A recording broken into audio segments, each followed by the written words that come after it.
Bismillahirrahmanirrahim. Assalamualaikum warahmatullahi wabarakatuh.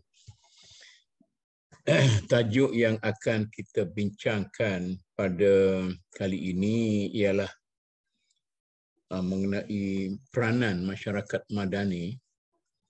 Peranan masyarakat madani ataupun kita sebut sebagai civil society dalam memperbaiki sistem persekitaran ataupun ekosistem politik tanah air yang telah rusak. Jadi satu dakwaan kita bahawa ini hasil daripada perbincangan yang lalu, yang kita telah bincangkan dari masa ke semasa. Secara realitinya dalam negara kita sekarang, realiti politik dalam negara kita sekarang, saya mungkin ahli perbincangan telah mengambil kesimpulan bahawa ekosistem politik dalam negara ini sudah rusak. Itu satu hakikat yang kita telah terima. Cuma bagi mereka yang tidak begitu biasa lah, terutama sekali pendengar-pendengar biasa yang tidak biasa dengan ekosistem dan sebagainya. Saya nak bandingkan, misalnya kalau dalam realiti sebenar, katakanlah ekosistem yang terdapat di hadapan kita sekarang ini ataupun ekosistem politik kita ni, saya bandingkan dengan satu kawasan ekosistem di mana terdapat keadaan yang tabii bagi, kita katalah, binatang lah. Binatang. Misalnya, kalau kita tengok geografik, betul. Dia ada singa, ada harimau, ada gajah, ada ziraf, ada macam-macam lagi. Kemudian mereka ini semua hidup dalam satu ekosistem. Maknanya dalam satu persekitaran yang sesuai untuk mereka hidup bersama, berinteraksi antara satu sama lain. Misalnya kalau binatang-binatang ini ia memerlukan hutan tebal, dan di situ mesti ada kawasan rumput. Dia juga mesti ada sungai yang tidak tercemar, dan itu kita katakan ekosistem. Ataupun ahli-ahli psikologi dulu dia katakan persekitaran hidup. Itu. Jadi bila kita kata ekosistem ini telah rusak, maknanya di Malaysia sekarang ini persekitaran politik kita, persekitaran hidup bagi parti-parti politik kita di Malaysia ni sudah rusak. Jadi oleh kerana itu, saya rasa adalah tidak adil bagi kita hari ini yang sudah ke berapa dah, Cik Arun, ni kita bincang ni, Belas kot. Ya, tak adil bagi kita sedap berbicara. Mengata itu, mengata ini, parti politik itu tak betul, parti besar. Saya bandingkan, mudah kita nak bincang sekarang ni, Cik Arun. Ya. Jadi saya nak bandingkan parti-parti besar tu macam singa, harimau, gajah dan sebagainya. Dan minggu lepas kita bincang tentang parti-parti kecil, dan kita kata kalau parti-parti kecil itu ada peranan ke tidak. Semalam lahir lagi sebuah parti kecil, kan? Jadi kita duk blame orang tu, blame orang ni. Sebenarnya yang rusak ada kemungkinan bukan perjuangan parti oleh politik, perjuangan politik oleh parti masing-masing, tetapi hutan-hutan tebal yang menjadi ekosistem kepada kehidupan gajah-gajah liar, harimau, singa dan tanya, sudah bertukar menjadi padang pasir misalnya. Jadi sudah berubah ekosistem dia. Jadi macam mana kita nak paksa parti-parti politik kita supaya mereka membetulkan diri masing-masing dalam satu ekosistem yang rusak. Misalnya ekosistem politik dalam negara kita ini ialah sistem demokrasi yang kita amalkan. Apakah demokrasi yang terdapat di Malaysia sekarang ini masih demokrasi yang original, liberal barat, ataupun demokrasi yang sudah dipengaruhi oleh unsur-unsur tempatan misalnya? Ataupun apakah sebenarnya bagi kita yang kita katakan demokrasi ialah bentuknya syura, sebagaimana dalam bentuk Islam dan sebagainya. Jadi demokrasi apa kitanya? Ataupun demokrasi tempatan, dalam pemerintahan raja dulu-dulu pun dia adalah permesyuaratan, ada majlis mengadap, berbincangan dan sebagainya. Tapi semuanya ekosistem ini telah rusak. Oleh kerana itu, saya rasa tidak adil kita nak blame parti-parti politik saja. Mungkin juga kita terimalah mereka sudah menjadi begitu. Katakanlah semalam, lahir satu parti baru. Lahirnya satu parti baru dalam bentuk itu kerana ekosistem politik dalam negara kita sudah memerlukan lahir parti-parti politik macam tu. Maknanya orang politik tidak lagi mempunyai rasa percaya mempercayai antara satu sama lain. Kemudian mungkin masyarakat bawahan juga tidak begitu loyal, tidak begitu lagi setia kepada pemimpin mereka. Kemudian begitu-begitu dan sebagainya. Oleh kerana itu, pada pandangan saya, bila dalam keadaan seperti ini adalah menjadi tanggungjawab. Panjang sikit Encik Arwah ini, saya nak bersyarah sikit. Adalah menjadi tanggungjawab bagi masyarakat seluruhnya. Kalau kita sayang kepada politik dalam negara kita ini supaya kita sama-sama memperbaiki ekosistem politik kita. Cuma hari ini kita tidak nak meluaskan sangat perbincangan tentang peranan semua rakyat, tetapi kita nak letak apa peranan civil society. Apa peranan civil society, iaitu pertubuhan-pertubuhan kebajikan, NGO, pertubuhan sukarela dalam masyarakat kita. Mereka ini adalah orang yang tidak terlibat dengan politik. Tetapi mereka ada kepentingan dalam perkembangan politik sihat dalam negara kita. Macam juga mungkin satu masa kita perlu berbincang apa peranan kalangan para pentadbir dalam negara kita ataupun para sekian. Jadi kerana itulah yang kita nak bincang Cik Arun hari ini. Apakah peranan civil society? Iaitu untuk mereka yang tidak begitu pertubuhan sukarela lah, NGO dan sebagainya. Apa peranan kita supaya kita boleh mengembalikan ekosistem politik yang sihat supaya orang-orang politik kita rasa selesa untuk berpolitik dan berparti dalam ekosistem yang betul-betul kita jaga.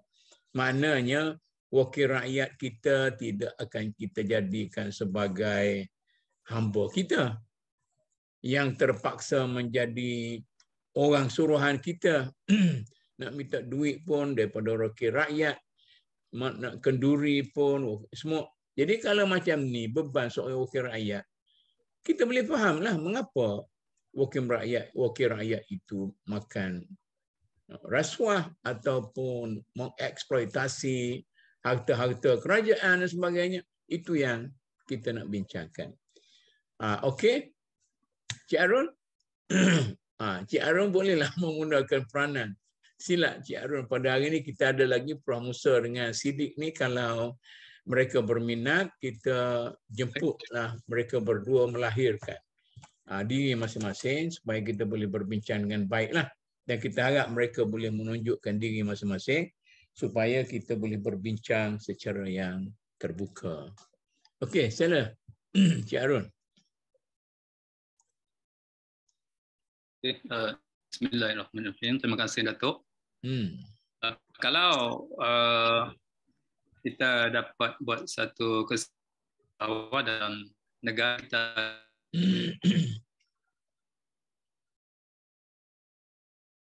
Teruk sangat sistem tu, ya, telah rosak ekosistem kepimpinan, maksudnya dari segi kuasa politik ataupun kerajaan, ya, sehingga maknanya persekitaran politik dalam negara kita itu telah rosak dan menyebabkan parti-parti politik bermasalah untuk menjadi parti-parti politik yang waras, yang normal, sebagaimana sepatutnya. Macam dulu kan, dalam ekosistem yang baik, kita ada UMNO, kita ada PAS, begitu kan? Kita ada parti-parti kecil yang lain. Mereka itu boleh berperanan dengan secara yang baik dan tidaklah menjadi parti-parti politik liar yang tidak tahu ke mana hala tuju macam itu macam mana cara. Okey, permasalahan bukan sahaja dibebankan kepada kepimpinan negara ataupun kuasa tangan ahli-ahli politik, tetapi bagaimana dalam konteks masyarakat kita, iaitu rakyat Malaysia yang pelbagai kaum ini, ya. Jadi kalau kita lihat bahawa permasalahan masyarakat kita ini dalam konteks disebut sebagai, kalau dalam buku-buku karya tokoh-tokoh Islam itu, bagaimana umat Islam mundur itu, yang kita lihat sebagai di kesimpulan tentang masalah kejahilan ummah dan kelusuan ulama. Jadi sekarang ini benda itu masih meleret dalam kehidupan kita di Malaysia ini. Bukan sahaja kejahilan masyarakat ataupun ummah dan kelusuan ulama, maksudnya golongan cerdik pandai lah, tetapi juga masalah kepincangan dalam kepimpinan politik itu sendiri, sehingga hilangnya ataupun defisit kepercayaan rakyat kepada kepimpinan itu telah hilang. Jadi dalam konteks sekarang ini, kalau kita melihat bagaimana kita lihat dalam banjir baru ni misalnya, siapakah yang mengambil alih peranan untuk mengatasi masalah mangsa banjir itu? Kita lihat banyak NGO yang berperanan, ya, dan mereka tidak mengharapkan begitu besar harapan itu kepada kerajaan, dan NGO lebih berperanan, ya, dalam mengatasi permasalahan mangsa-mangsa banjir itu akibat daripada banjir yang melanda di Lembah Kelang baru ini. Okey, jadi Arun, di situ kita sudah ya. Macam ni, katakanlah satu daripada aspek ekosistem dalam politik kita ialah kaum modal ataupun orang yang memegang keuangan yang boleh yang boleh membantu parti-parti politik ini supaya mendapat dana yang cukup baik untuk berpolitik dan sebagainya. Kemudian bila menang pilihan raya nanti adalah pulangan sedikit sebanyak. Tapi khabarnya dalam negara kita sekarang ini, orang-orang yang kaya itu begitu kaya sekali, terlampau kaya. Sehingga kan boleh disifatkan 10 orang yang terkaya ini boleh membeli apa saja politik dan parti politik yang mereka mahu. Maknanya siapa pun yang akan lahir dalam negara ini selepas pilihan raya, mereka itu boleh dibeli oleh mana-mana orang konglomerat yang besar. Jadi tidak ada beza lah di antara A dan B. Kalau saya seorang yang sangat ideal pun, maka saya tidak boleh melaksanakan idealism saya, kerana untuk melaksanakan idealism itu saya perlu kepada kelengkapan dana dan sebagainya, dan saya boleh dibeli oleh orang-orang kaya dalam masyarakat ini supaya melaksanakan kerja-kerja yang sesuai dengan kehendak mereka. Sekarang ni orang duk bising dengan tol. Masalah tol tengah jalan, ya. Jadi apa yang sistem baru keluar mencelah apa tu sistem tol yang asal tu, sedangkan sistem tu dah okey. Tiba-tiba saja datanglah satu korporat baru buat sistem baru, bagi tahu kepada kerajaan ini sistem baru yang menyusahkan masyarakat lagi. Jadi itu mungkin salah aspek daripada begitu. Jadi kalau macam Cik Arun kata, baru ni dalam banjir, terutama sekali di Selangornya, maknanya yang rusaknya ialah kesedaran masyarakat politik itu tidak lagi menyeluruh sehingga kan tidak mempunyai perasaan untuk ke depan dalam membantu orang banjir. Begitulah saya pun. Saya lelah Cik Arun. Sehingga Prof. Musa dengan Siddiq dengan Muhammad Fadil berhasrat untuk nak bincang.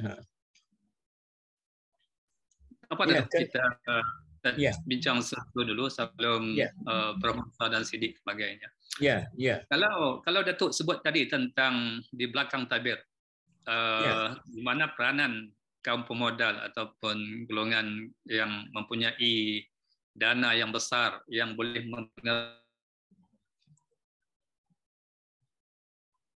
bukan lagi mempengaruhi, Cik Arun, boleh membeli. Boleh membeli, ya.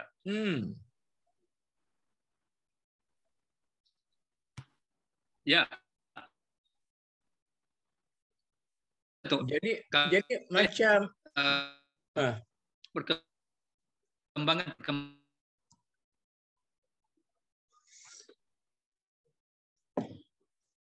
lain Cik Arun tak berapa terang tu.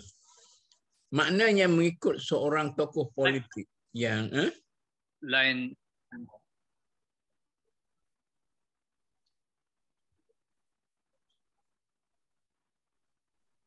Lain Cik Arun dia macam sangkut. Yalah, sangkut. Cuba orang lain dululah. Cuba orang lain menyampuk dulu. Fadil ke, Prof. Musa itu ke. Prof. Siddiq Baba kot. Kalau tak salah. Saya buat Prof. Siddiq nak tunggu saya jemput dulu ke? Cuba boleh mencelah ke? Itu Prof. Siddiq Baba ke? Saya rasa. Okey. Jadi apa yang kita nak bincang pada hari ini, sementara kita ada line Cik Arun yang bagus. Kita pertama sekali saya rasa mungkin kita perlu tahu apakah yang disifatkan sebagai ekosistem politik dalam negara kita ini dan apakah faktor-faktor yang mempengaruhi ekosistem itu. Misalnya saya katakan tadi, kalau dalam sebuah taman negara, dalam sebuah taman di Asia ke di Afrika ke, misalnya kalau yang selalu kita tengok ialah dalam geografik itulah. Maknanya ekosistem itu puak-puak binatang ini akan hidup dengan selesa kalau sekiranya keadaan muka bumi, keadaan pokok, keadaan apa tu kekal macam biasa. Misalnya dalam negara macam di tempat kita ini, kita perlu dalam hutan tropika macam ni, kita perlu satu hutan tebal yang rimau, gajah, beruang, beruk dan sebagainya berasa selesa duduk dalam tu. Tapi kalau sudah hutan itu ditebang, misalnya ada kerja-kerja pembalakan, maka binatang-binatang itu rasa keadaan itu tidak sesuai lagi. Mungkin yang pertama sekali keluar daripada sistem itu ialah monyet ke, sebab tidak ada buah lagi, ataupun babi hutan ke, ataupun gajah sendiri ke. Sebab itu sekarang ni dalam kampung-kampung kita pun gajah sudah keluar daripada hutan, daripada ekosistem awal pergi duk kacau masyarakat manusia di luar sana kerana ekosistem dia telah dikacau oleh masyarakat. Okey, satu hutan tebal. Mungkin kita perlu juga kepada sungai. Mungkin sekurang-kurangnya anak sungai yang mengalir, yang airnya jernih dan sebagainya. Mungkin kita juga perlu pada pokok-pokok yang ada buah, sentiasa berbuah dan sebagainya. Dan seterusnya begitulah. Seperti mana satu yang kita lihat dalam taman negara kita dan sebagainya. Cik Arun dah boleh dah? Okey, silakan. Sekarang ni kita cuba bincang tentang apakah ekosistem yang kita perkatakan ini dan apakah unsur-unsur yang utama dalam ekosistem politik dalam negara kita ini. Sebagai sebuah negara yang bermazhabkan politik kita katakan liberal, politik liberal yang berasaskan kepada idea barat tapi mau direalisasikan dalam masyarakat timur, masyarakat Melayu Islam kita. Silakan. Okey, kalau bagi pengkaji-pengkaji politik, terutama sekali dalam negara-negara demokrasi ini, ya, maka dia tak samalah di antara satu negara dengan satu negara di seluruh dunia ini. Tetapi kalau di Malaysia ini, walaupun atas nama demokrasi, tetapi pengaruh-pengaruh lain dalam bentuk sistem, dalam bentuk perlembagaan, dalam bentuk bagaimana masyarakat kita masih lagi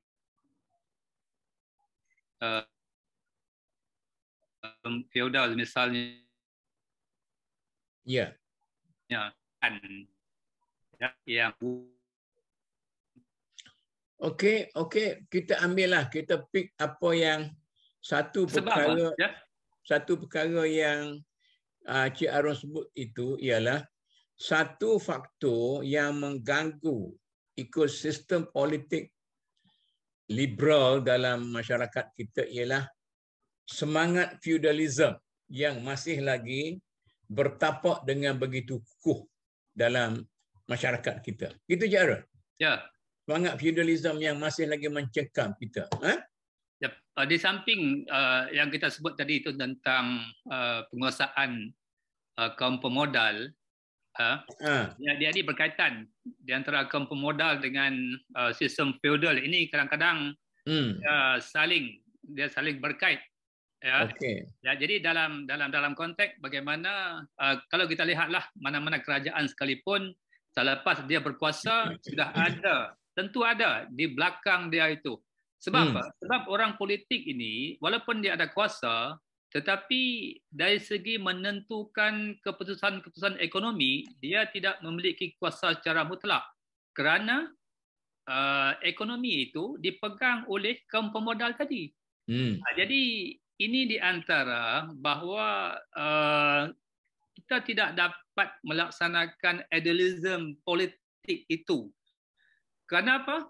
Kerana dalam satu sudut yang lain bahawa kekuatan ekonomi itu adalah kita boleh lihat dia lebih maksudnya dominan berbanding dengan kuasa politik. Itu dalam konteks realiti politik kita untuk hari ini dan juga yang lepas pengalaman yang lepas lah Datuk.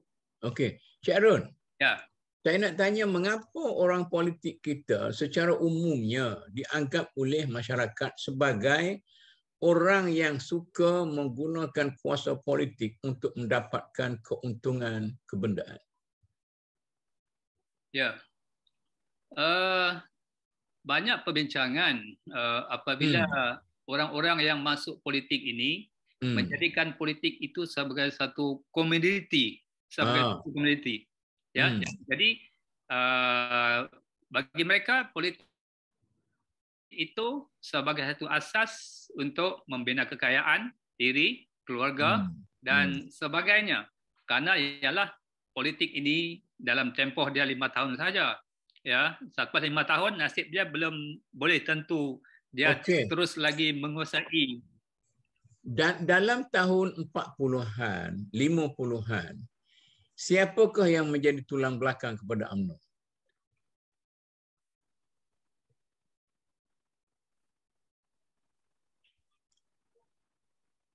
Saya rasa kaum guru kan. Ya. Yang menjadi tulang belakang kepada UMNO pada waktu itu ialah kaum guru.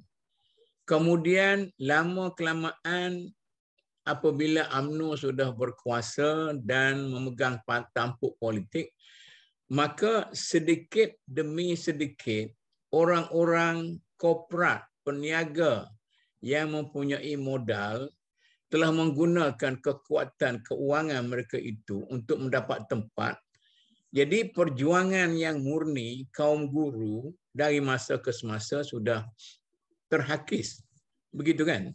Ya. Ada kemungkinan kerana apabila orang-orang korporat, orang kaya, orang bisnes masuk politik dan menguasai politik, maka kita katakanlah sebagai ekosistem politik itu sudah terganggu, diganggu oleh wang orang korporat yang boleh membeli siapa saja. Kalau zaman guru dulu, rakyat yang memberi duit. Nak merdeka orang bagi gelar, orang bagi cincin, bagi apa. Tapi selepas itu sesudah parti UMNO tu misalnya sudah dikuasai oleh orang-orang korporat sebagainya. Jadi orang yang tidak ada wang, apa hasilnya?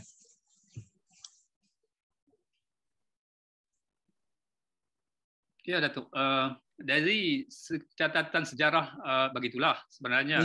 Di mana kalau kita lihat sejarah dulu, bagaimana guru-guru Persatuan Suluh Budiman dan gerakan-gerakan yang lain itu fokus kepada untuk mencapai kemerdekaan.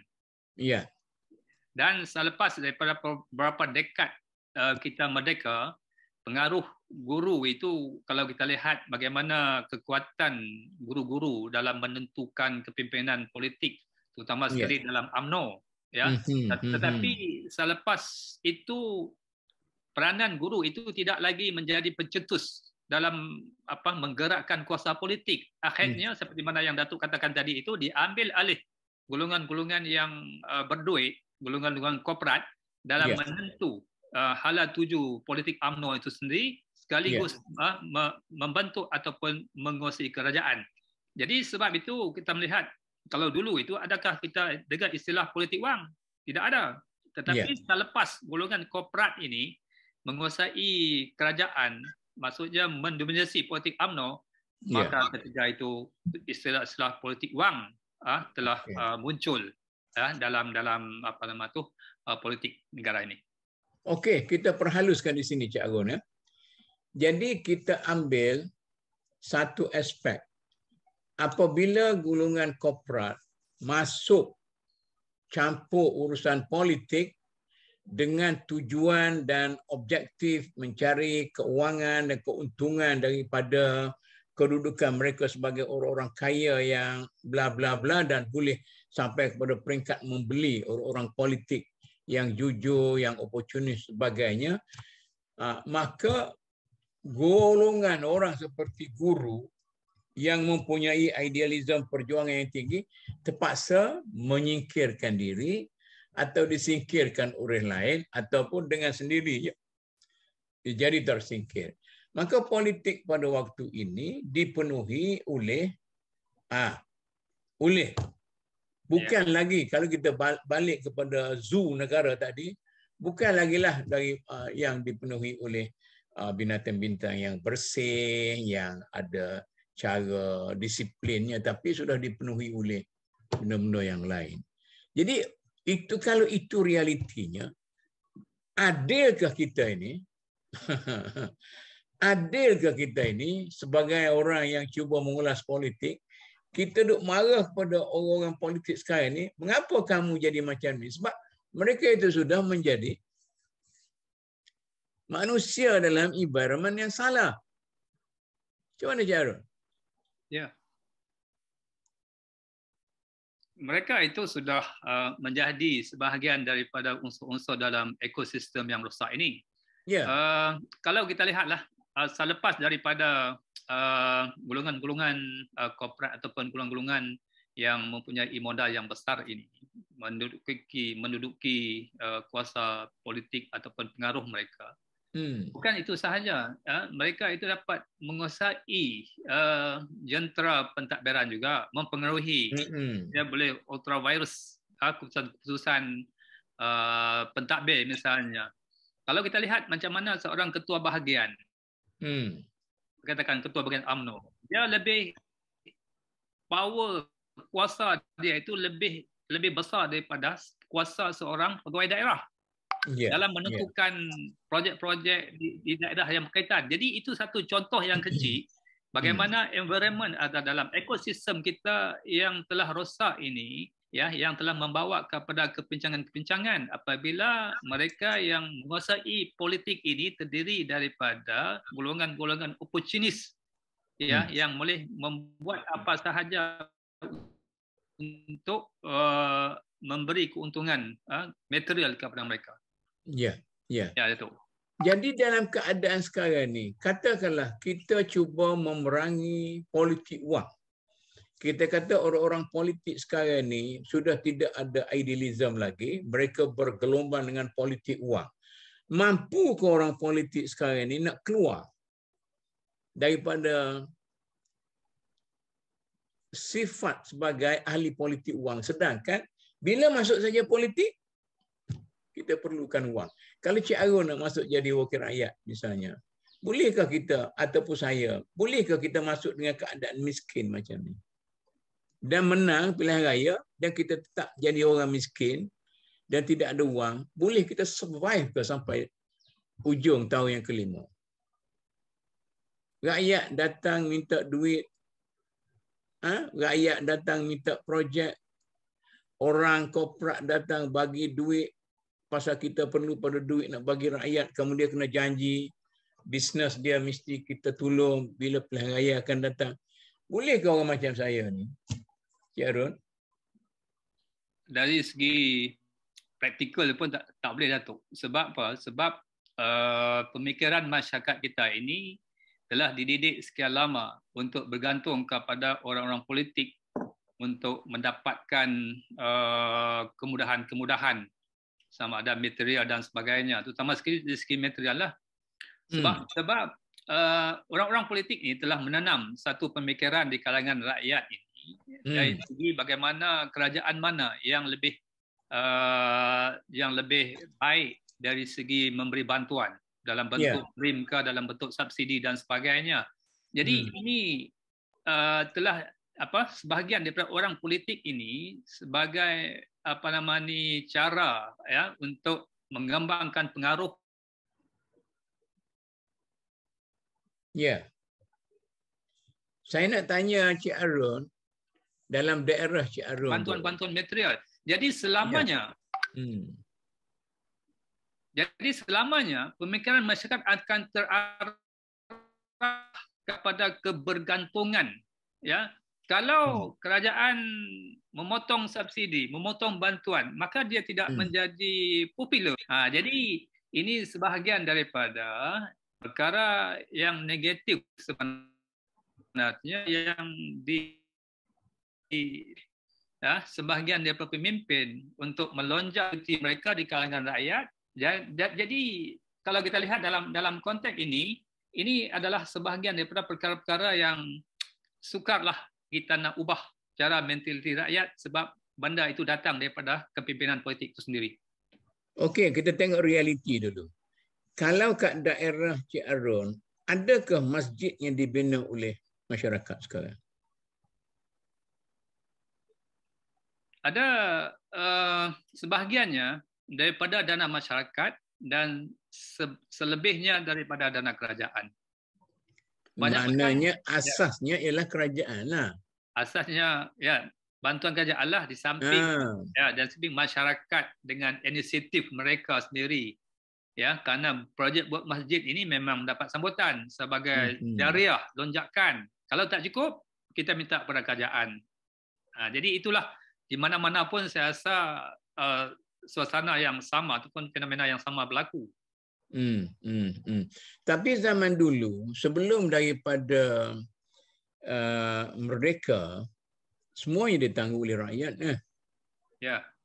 Maknanya rakyat masih mampu menyelesaikan masalah mereka dan tidak banyak bergantung dengan kerajaan dalam hal-hal seperti itu. Cuma saya nak balik kepada Cik Arun. Bila Cik Arun ceritakan tentang banjir baru ni, di mana rakyat bila berlaku banjir tidak lagi menunggu kerajaan dan jentera kerajaan untuk menyelesaikan, membantu mereka yang dikenakan banjir. Apakah ini sudah ada satu perubahan, suatu langkah untuk membaiki persekitaran politik dalam negara kita?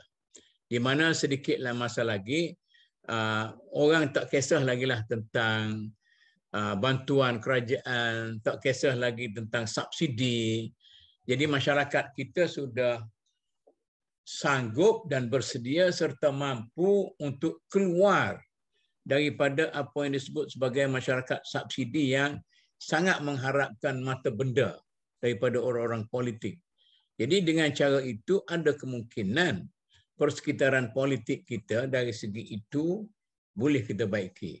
Jadi apa peranan civil society untuk memperkukuhkan daya masyarakat untuk bangun sendiri tanpa mengharapkan pertolongan berasaskan kuasa dan dana harta benda kebendaan daripada kerajaan, supaya rakyat pun bebas memilih siapa yang lebih baik dan wakil-wakil rakyat dan orang-orang kerajaan pun bebas bekerja untuk mencari kebaikan kepada rakyat tanpa terpaksa tunduk kepada orang-orang korporat yang mencangkang kedudukan mereka. Tidak boleh dibeli oleh siapa pun juga. Macam mana? Okey. Kalau kita lihat apa yang berlaku daripada banjir yang sebelum ini pun sebelum daripada itu, di mana peranan NGO ataupun sosial masyarakat madani ini, kalau kita boleh fokuskan dalam satu bentuk penggemblengan tenaga dan juga fikrah ya dalam usaha untuk memulihkan ekosistem politik kita ini. Cuma yang menjadi masalahnya iaitu tidak ada satu wadah ataupun badan ataupun satu bentuk bagaimana kita dapat mempersatukan hasrat-hasrat NGO ini. Kewujudan NGO ini memang banyak, tetapi dengan objektif mereka sendiri yang adanya sifat NGO yang bersifat kemanusiaan, yang bersifat dakwah, yang bersifat alam sekitar. Tetapi kita nak melihat NGO yang bergerak ini untuk ke satu arah bagi membentuk satu pembaharuan dalam ekosistem politik yang rosak ini. Barangkali banyak orang, tetapi banyak orang dan banyak NGO dan banyak idea, tetapi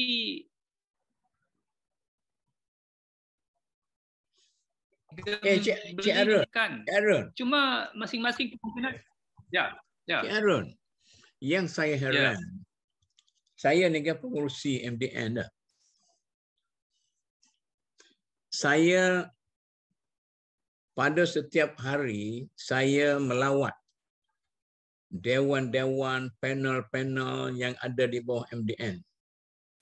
Saya dapati orang-orang saya, orang MDN, walaupun MDN ini logonya ialah Majlis Dakwah Negara yang sepatutnya banyak bercakap tentang islah, tentang tajdid, tentang kebahagiaan, tentang idealism.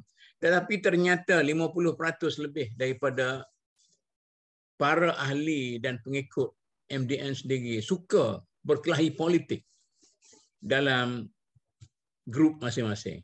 Apa ulasan?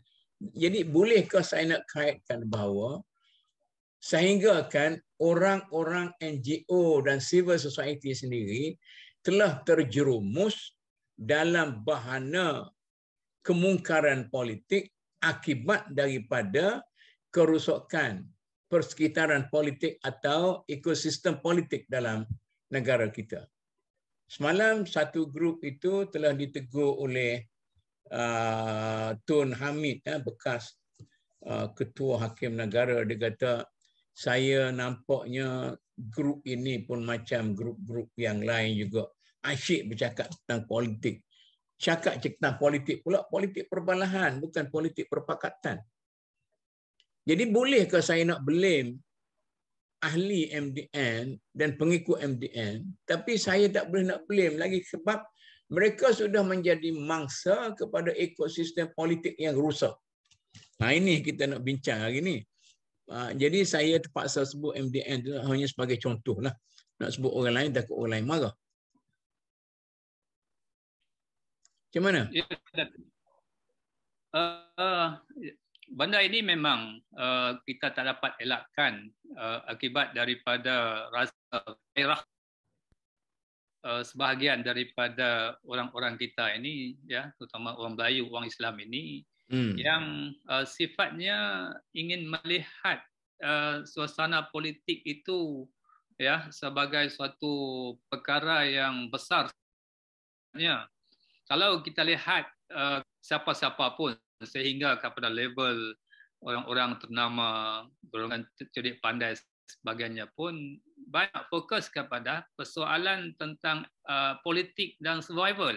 Tetapi jarang kita bercakap tentang survival ekonomi orang Melayu ini. Kenapa? Kenapa kita tidak bercakap tentang survival ekonomi? Kita banyak bercakap tentang pergolakan politik, survival politik. Ya, kenapa kita tidak melihat bahawa kekuatan ekonomi ini, apakah kerana kita sudah tewas kekuatan ekonomi kepada bangsa lain, yang kita hanya bercakap tentang survival politik yang hanya sedikit itu? Dia sebenarnya, Cik Arun, dalam negara ini, dari segi politik kita kena dari segi ekonomi kita perlu mengaku berbanding dengan mula-mula kita merdeka sampai sekarang, orang Melayu dari segi ekonomi dan keuangannya sudah jauh lebih tinggi. Tetapi berbanding dengan orang lain, kita masih rendah. Sepatutnya kita macam Cik Arun katalah, kita berbincang bukan berkelahi, tapi adakan perbincangan yang positif bagaimana kita nak meningkatkan ekonomi bangsa kita. Jadi Cik Arun kata, ini tidaklah, sebaliknya kita hanya sibuk dengan politik-politik kedai kopi. Malah dalam kalangan grup orang yang intelektual pun, politik kedai kopi ini mempengaruhi perbincangan mereka.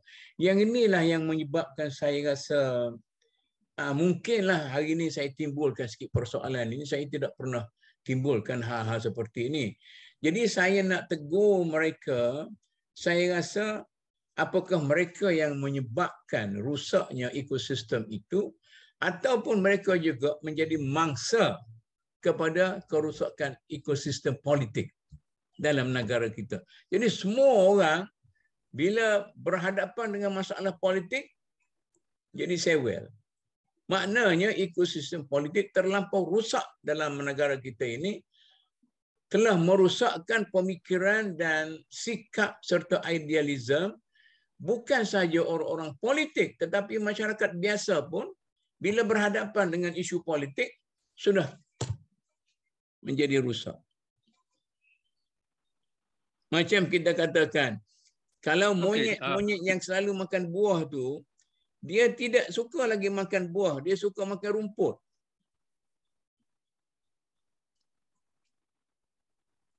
Okey, Datuk. Saya rasa, ya betul. Kita sebenarnya terperangkap dalam ekosistem politik yang rosak ini. Masing-masing cuba untuk nak memenangkan kumpulan masing-masing, pemikiran masing-masing ke atas satu sama lain. Daripada masyarakat bawah sehingga kepada masyarakat atasan itu. Sebab itu kata Profesor Nkwazis pernah kata, ya, masyarakat di timur, di negara-negara di pantai timur ini, ya, hari-hari dia bincang tentang politik di kedai kopi dan sebagainya. Dia tidak ada bincang benda yang lain, yang bincang tentang politik, macam mana nak menjatuhkan kerajaan. Jadi benda-benda seperti ini kita tidak pasti adakah disebabkan oleh iklim politik ataupun rendahnya tahap kesedaran pendidikan tentang survival pada masa depan bangsa kita, dan sebahagiannya mungkin disebabkan oleh kegegarahan ideologi ataupun doktrinisasi politik itu sendiri yang menyebabkan masyarakat kita itu terarah kepada perkara-perkara yang sifatnya politik. Jadi Cik Arun, yang rusaknya ekosistem politik Malaysia ataupun ekosistem politik Melayu? Kedua-duanya, Datuk. Kemungkinan orang Melayu ini, kalau kita lihat, kalau dia bergaduh, ya, dari segi politik, ya, kita ambil contoh yang dominan lah di antara UMNO dengan PAS, ya, daripada berdekat-dekat, hampir separuh abad, ya, berkelahi. Tetapi, ya, oleh kerana kemungkinan dah tak nampak jalan selama mana kita nak berkelahi, sehingga, ya, mereka terpaksa, ya, menjadi sebahagian daripada kerajaan. Itu kemungkinan adanya arah pemikiran baru, tetapi kita tidak tahu di sebalik, ya, idea ini sebenarnya betul atau tidak, ataupun benar-benar, ya, kesedaran itu atas asas untuk kepentingan politik Melayu itu sendiri. Jadi ini sebahagian daripada kita tidak pastilah sama ada ini akan memberikan impak yang positif, ya, dalam usaha untuk penggabungan orang-orang Melayu dalam satu kekuatan dalam politik ini, gitu. Okey, ini kita ada Tan Sri Alimuddin, saya tengok dalam tu. Saya nak tanya Tan Sri ni, saya dengan Cik Arun ni, bila kita bincang peringkat awal, kita berkesimpulan bahawa ada kemungkinan tidak adil bagi kita, pengulas-pengulas di sini, duduk blame orang politik, orang parti politik, supaya kita minta supaya mereka betulkan perjalanan mereka, jangan makan rasuah, jangan corruption, jangan korup, dan jangan menipu rakyat apa-apa semua sekali. Sebab ada kemungkinan mereka ini jadi macam tu bukan kerana kejahatan mereka, tetapi kerana mereka, kata Cik Arun, terjebak dalam ekosistem politik yang rusak. Jadi saya tanya, ini ekosistem politik Malaysia ke ataupun ekosistem politik Melayu? Ini yang kita cuba. Macam mana Tan Sri? Boleh bagi ulasan ke?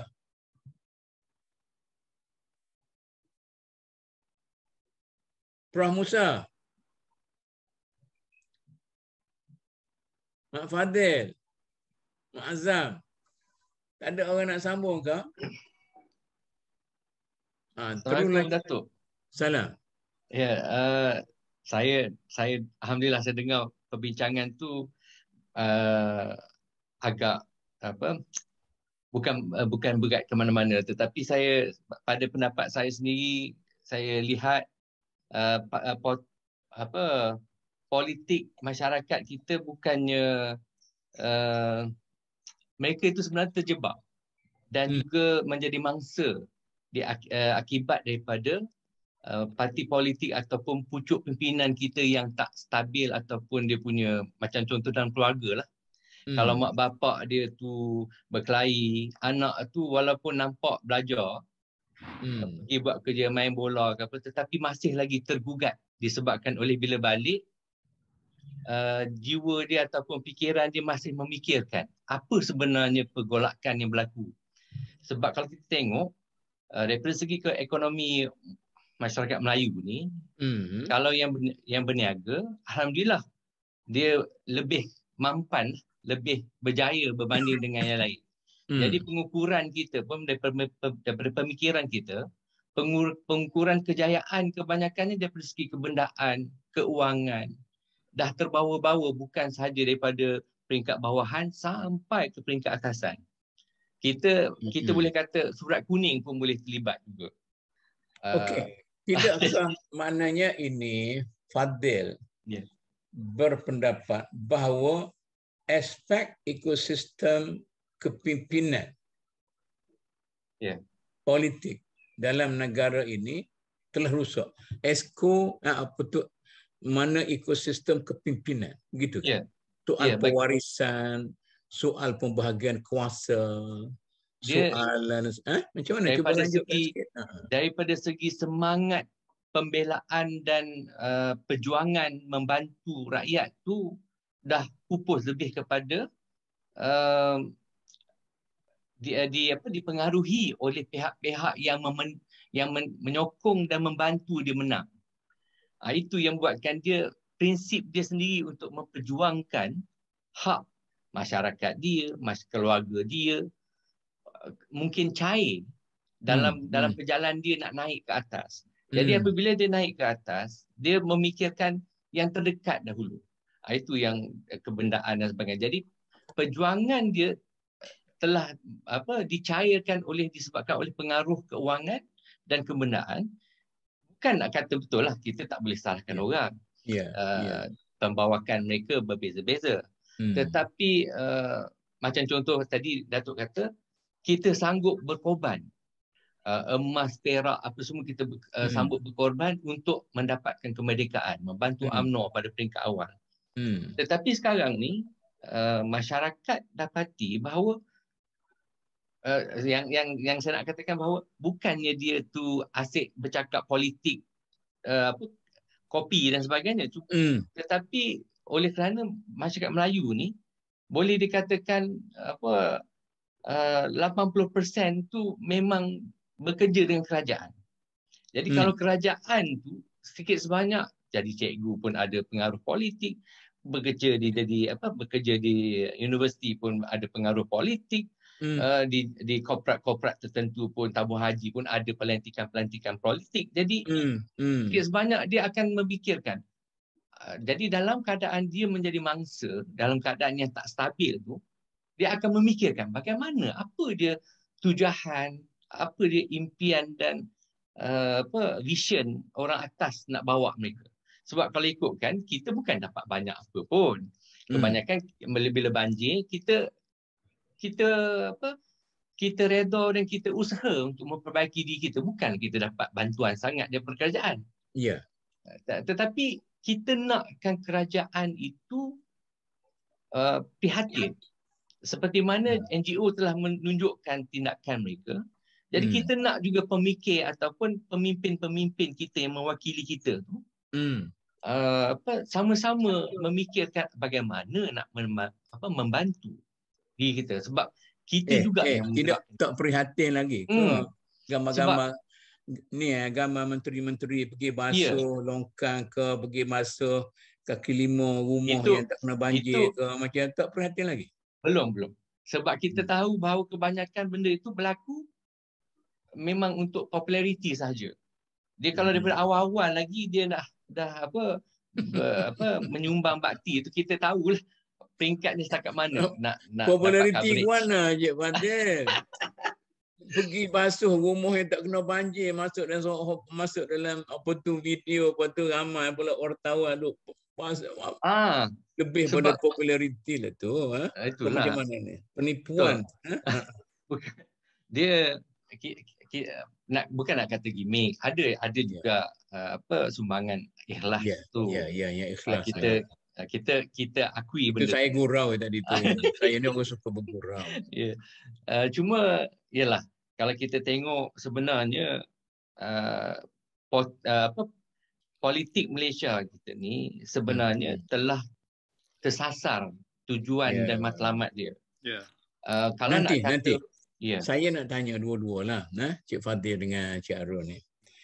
Bolehkah saya andaikan, ni sebab saya nak selesaikan orang MDN sendiri ni, bahawa perbalahan politik di kalangan sesama kita, tak terkecuali dalam kumpulan-kumpulan perjuangan dakwah, misalnya orang MDN, hasil daripada kerisauan politik yang melampau di kalangan masyarakat kita.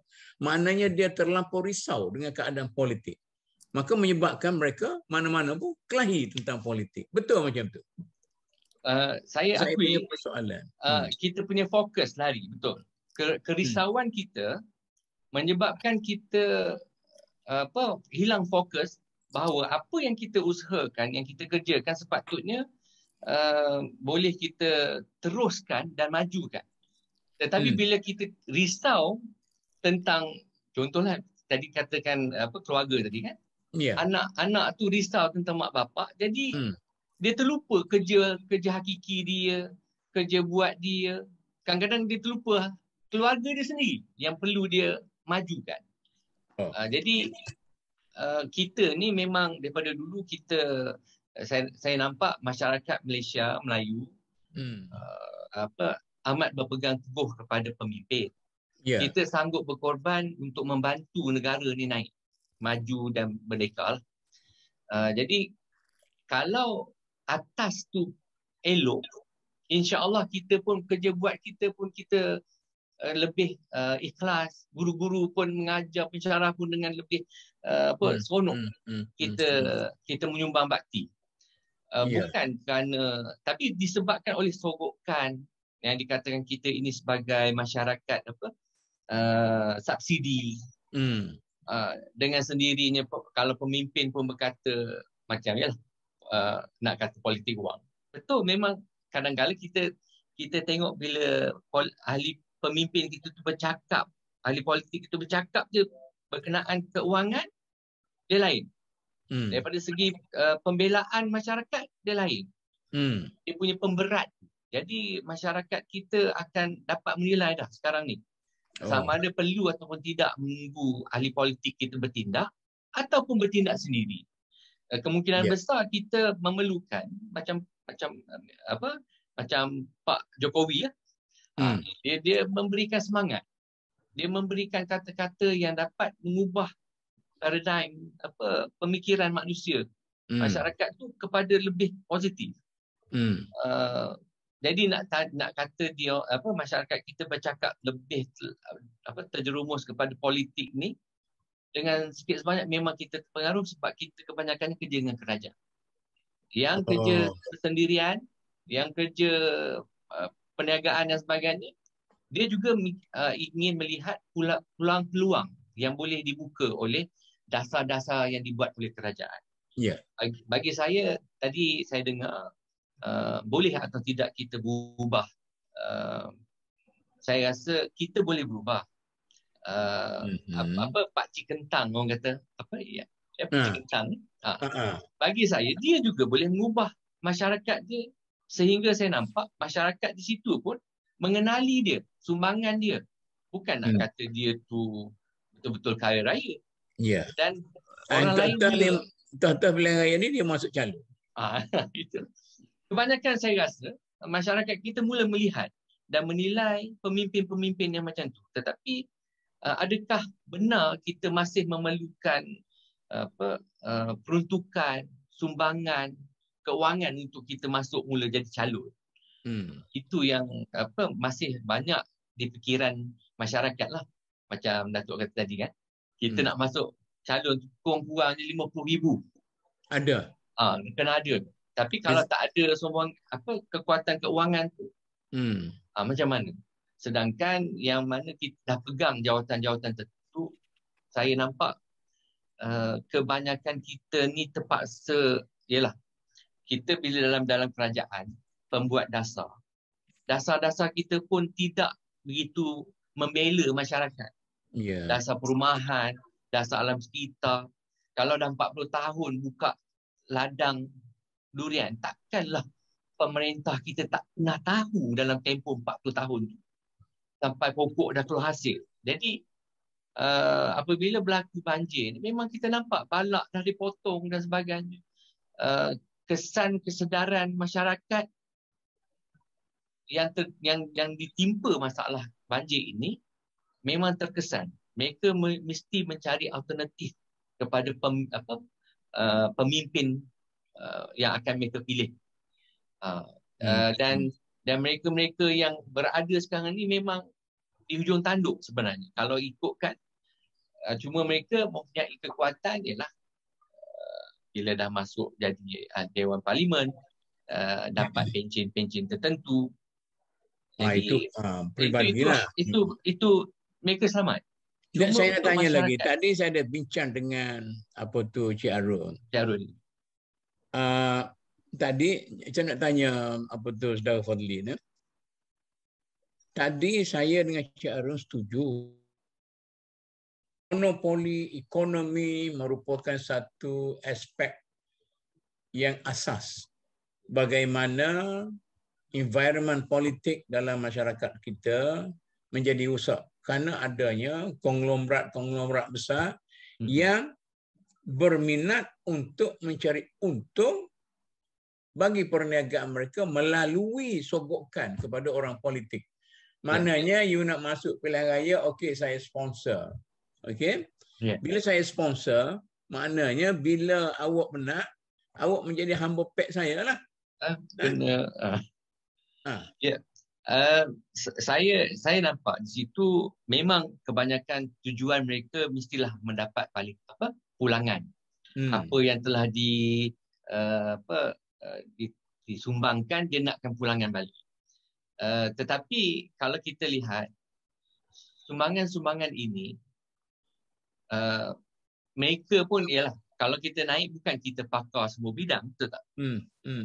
Jadi kalau kita lihat kita sendiri dah naik jadi pemimpin, sepatutnya kita jangan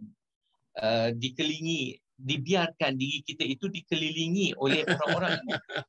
Kita sebenarnya salah. Itulah yang kita bincang tadi, Saudara Fadil. Masalahnya adakah dengan kehendaknya sendiri ataupun kerana mereka terdorong melakukannya kerana persekitaran hidup yang mereka hayati itu sudah rusak.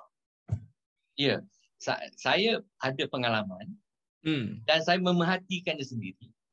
Memang pemimpin kita itu sebenarnya dikelilingi oleh orang-orang ini untuk mendapatkan sesuatu. Bila dia kalau pemimpin ini berada dalam kedudukannya, contohnya pemimpin A ini berada dalam kedudukannya, dia akan dikelilingi oleh beberapa orang toket-toket A, B, C dan sebagainya. Dan boleh dikatakan setiap pagi dan malam akan pergi ke rumah orang itu. Setiap malam. Sehingga untuk mengaturkan perjalanan birthday party, pergi pasar, sambut di lapangan terbang, segala-gala ada orang ini. Sama ada diwakilkan isterinya untuk melayan Datin Seri itu. Dan setiap sampai kenduri kendara pun dia ada. Saya kadang-kadang saya fikir dia bukan Islam, tetapi dia dia mengawal seseorang itu begitu rapat sehingga pemimpin itu tak boleh nak kata apa dah. Nanti kejap, saya nak balik pada Cik Arun. Cik Arun, ini Cik Fadil bawa satu teori kepungan. Teori bahawa orang-orang politik ni sudah dikepung oleh orang-orang yang berkepentingan duit. Misal beginilah. Saya bagi contoh lah. Lepas ni sambut juga Cik Fadil. Seorang pendakwah. Okey. Saya sekarang ni saya kata saya pendakwah lah. Seorang pendakwah. Masa dia menjadi seorang pendakwah, dia dikelilingi oleh orang-orang dakwah, maka banyaklah kerja-kerja dakwah yang dilakukan olehnya. Sebab dia nak berdakwah dan ada persekitaran dakwah yang cukup di hadapan dia. Tapi bila dia masuk politik, maka orang yang dia sekelilingi dia tu tidak lagi para pendakwah yang asal. Para pendakwah yang asal, kawan-kawan dia yang asal tu, sama ada dia melarikan diri daripada mereka itu atau mereka melarikan diri daripada memencilkan diri, maka kawan baru dia ialah orang-orang politik. Maka dia punya kerja ialah kerja politik lagi lah, tidak lagi kerja dakwah. Betul kan betul Cik Fadil? Ya. Sebenarnya hakikat orang tu, asalnya tu dia berdakwah tu bagus. Tujuan dia baik. Jadi apa, kawan-kawannya yang melindungi, yang memberikan sokongan macam sahabat para apa kan pada Bersahabat. Nabi Muhammad SAW. Sahabat-sahabat tu mendukung dan menyokong perjuangan dia. Tetapi apabila kadang-kala ada sahabat-sahabat kita ni yang mungkin tegur sekali dua, tetapi tidak ada perubahan. Mungkin perubahan itu tidak ketara ataupun tidak diambil endah. Ataupun peratusan dia memberatkan apa penerimaan teguran itu pada yang lain. Dengan sendirinya rakan-rakan yang mengepung awal-awal itu telah menyingkirkan ataupun menjauhkan diri sendiri. Menjauhkan diri. Dan akhirnya diri kita yang sebagai pemimpin itu tak sedar kita telah dikepung dan dikawal oleh pihak-pihak tertentu yang akhirnya memakan diri kita sendirilah kalau kita tidak ada prinsip kita sendiri. Ya. Betul. Cik Arun, ulas sikit. Okey, apa yang Cik Fazil sebutkan tadi itu memang benda yang realiti lah. Bukan sekadar kepimpinan politik mereka itu dipengaruhi oleh orang tertentu, tetapi sesiapa sahaja yang mempunyai ruang, yang mempunyai kuasa, sehingga di kalangan pegawai kerajaan pun, ya misalnya pegawai kastam, siapa yang selalu berkawan dengan pegawai kastam, toke-toke Cina, siapa yang selalu mengilingi pegawai daerah misalnya, sudah pasti akan ada orang-orang yang akan mengambil kesempatan ke atas mereka yang memiliki kuasa yang tertentu. Jadi kalau kita bercakap bukan sekadar orang-orang politik yang mempunyai kuasa politik semata, tetapi ini sudah menjadi satu lumrah ya dalam ekosistem kita. Ya, jadi sebab itu kita melihat ya mungkin pegawai polis ya ada kartel dia dan sebagainya. Jadi kita sudah berada dalam satu ekosistem yang rosak, bukan saja dari segi kepimpinan politik tetapi institusi kerajaan itu sendiri. Jadi macam mana kita nak melarikan diri, melepaskan diri daripada ekosistem ini? Jadi ini di antara benda-benda yang Cik Fazil cakap tadi itu memanglah realiti yang berlaku. Saya dengar kalau dalam sistem pegawai polis, tapi tak tahulah dia orang tu berjaya tak berjaya. Seseorang tidak boleh menjadi ketua balai dalam tempoh yang lebih lama daripada tempoh tertentu. Bila dia jadi ketua balai itu lama sangat, dia dah kenal semua orang, jadi dia pun tak akan bertindak lagi lah. Betul kan macam tu? Orang kita kan nak baiki sistem environment ekosistem politik kita, boleh kita buat macam tu? Kita kalau kita lihat memang seelok-eloknya tempoh perkhidmatan ataupun dia memegang satu tumpuk pentadbiran dan ataupun politik dan sebagainya, perlu ada tempoh tertentu tujuan. Tapi kalau singkat sangat pun tidak ada kemungkinan perubahan yang ingin dibuatkan, mungkin tidak terlihatlah. Saya dapati contohnya lah, kita ni sebenarnya ramai pemikir, ramai ahli-ahli di universiti Malaysia kita ni ramailah. Kita buat polisi banyak dan negara-negara luar pun ambil polisi dah siap untuk dilaksanakan di negara mereka.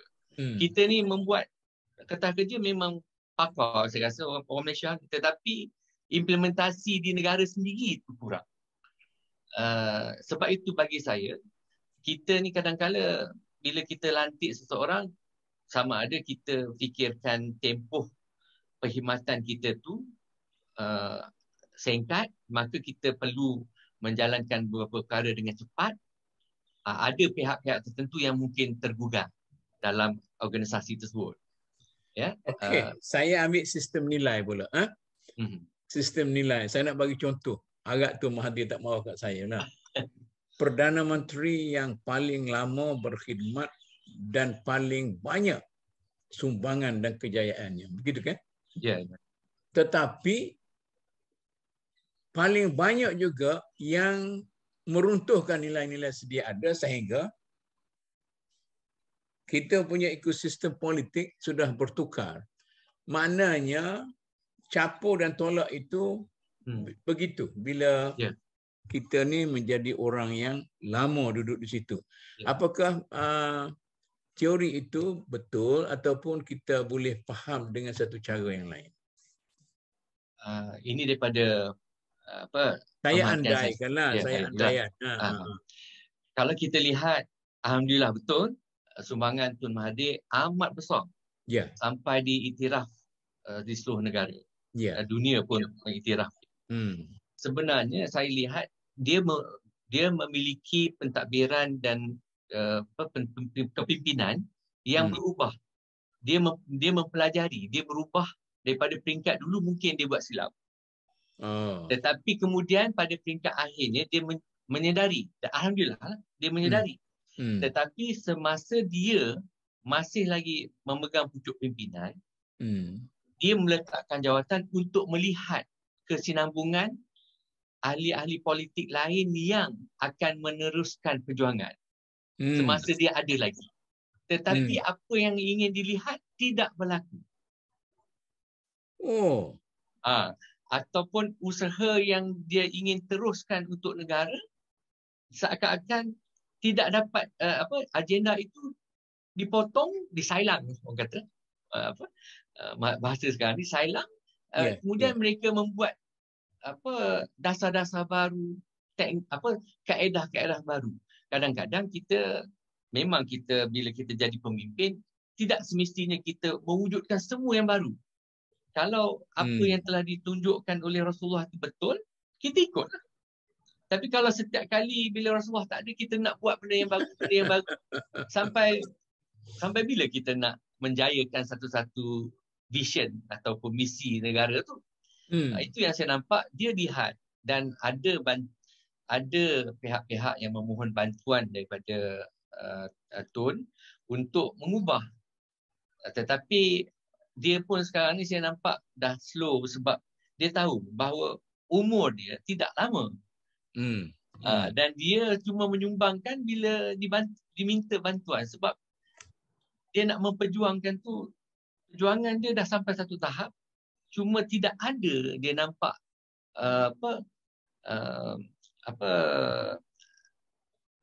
yang generasi baru yang nak ambil alih tu. Sekukuh dia, setegas dia, dan selantang dia untuk menyuarakan isu-isu. Sebab itu bagi saya, bila kita jadi menteri, boleh je lantik pensyarah-pensyarah mana-mana bidang-bidang, macam-macam bidang, graduate serata dunia. Tetapi kita tak perlu nak war-warkan. Kita tak perlu nak meletakkan pensyarah yang kita lantik itu sebagai apa-apa. Kerana lebih kepada, orang kata jadi kita macam membuka pekong. Bukan membuka pekong, maknanya orang tahu, ini jadi penasihat, ini jadi jadi mendedah dia kepada bahaya kepungan orang lah. Sebab saya faham, kalau macam contoh DAP pun, dia melantik ramai pensyarah-pensyarah yang bangsa berbeza tu menjadi penasihat. Tetapi tidak perlu diwar-warkan kedudukan mereka. Saya tahu ada ni saya nak cerita kan. Pada mula-mula PH berkuasa, saya tahulah ada kawan-kawan yang dia cerita sebagai seorang wartawan yang dihormati. Dia kata DAP sudah menjemput dia untuk menjadi penasihat. Dia orang Melayu kan, sudah menjadi penasihat dan tidak pernah, saya tengok tidak pernah diumumkan. Gitu kan? Tapi kita kalau ni kita bila umum tu, jadi sedikit sebanyak kadang-kadang kita ada musuh yang tak nampak, iblis syaitan. Jadi manusia ni bila Islam, Melayu ni kebanyakan dia Islam, dugaan dia lebih besar. Jadi bila dia tak hati-hati, dia mungkin riak, takabur, sombong. Itu yang buatkan kawan-kawan yang dekat pun dah menyepi. Lari. Jadi dia pun akan dikepung oleh orang lain. Akhirnya dasar dan cara kepimpinan dia tu juga berubah tanpa disedari. Okey. Cik Arun, bagilah ulasan kita ada perbincangan sikitlah dia. Ni kita ada ni Datuk Zul, ada Tan Sri Alimuddin, ada Prof Musa, ada Mak Azam, ada. Okey. Ha. Apabila kita dengar dia orang juga. Mungkin Prof Musa nak cakap apa-apa, kita bagi peluang tu. Dia tak nak cakap. Ketidak saya nak beri ke Cik Fadil lah. Betul. Prof Zul ada tu? Prof Zul dah masuk. Prof Zul dah masuk tu. Dia tak nak cakap. Okeylah kita cakap dulu. Okey, Cik Fadil. Ya. Sama-sama. Yalah, jadi kita tidak menggunakan sepenuhnya pemikir-pemikir kita untuk membantu. Contohnya ialah sekarang ni kita nampak KSU, bahagian alam sekitar. Ya. Datuk Seri Ujang. Dia boleh mengulas dan dia boleh menentukan dasar yang betul untuk kelestarian alam sekitar kita ni. Sebab dia ada kepakaran di situ. Dia ada kepakaran dia. Jadi apa yang dinyatakan oleh pihak-pihak tertentu bahawa akhir zaman ini kebanyakan ahli pemimpin kita ni, politik kita ni dikepungi oleh orang-orang yang bukan bidangnya. Lebih kepada perkara-perkara lain. Jadi khidmat nasihat contohnya, memang kita tak boleh salahkan mereka. Kalau khidmat nasihat macam sultan ke agung ke, takkan nak turun sampai ke perkara-perkara remeh, sedangkan pegawai-pegawai dia sepatutnya memberikan maklumat yang terkini, yang terbaik. Jadi kita memang tak boleh menyalahkan pemimpin-pemimpin. Jadi bila dikatakan ekosistem politik kita itu rosak, saya boleh memperakuinya lah daripada pemerhatian saya sendiri. Memang saya rasa ekosistem politik kita rosak, dan akhirnya sikit sebanyak bila kita ini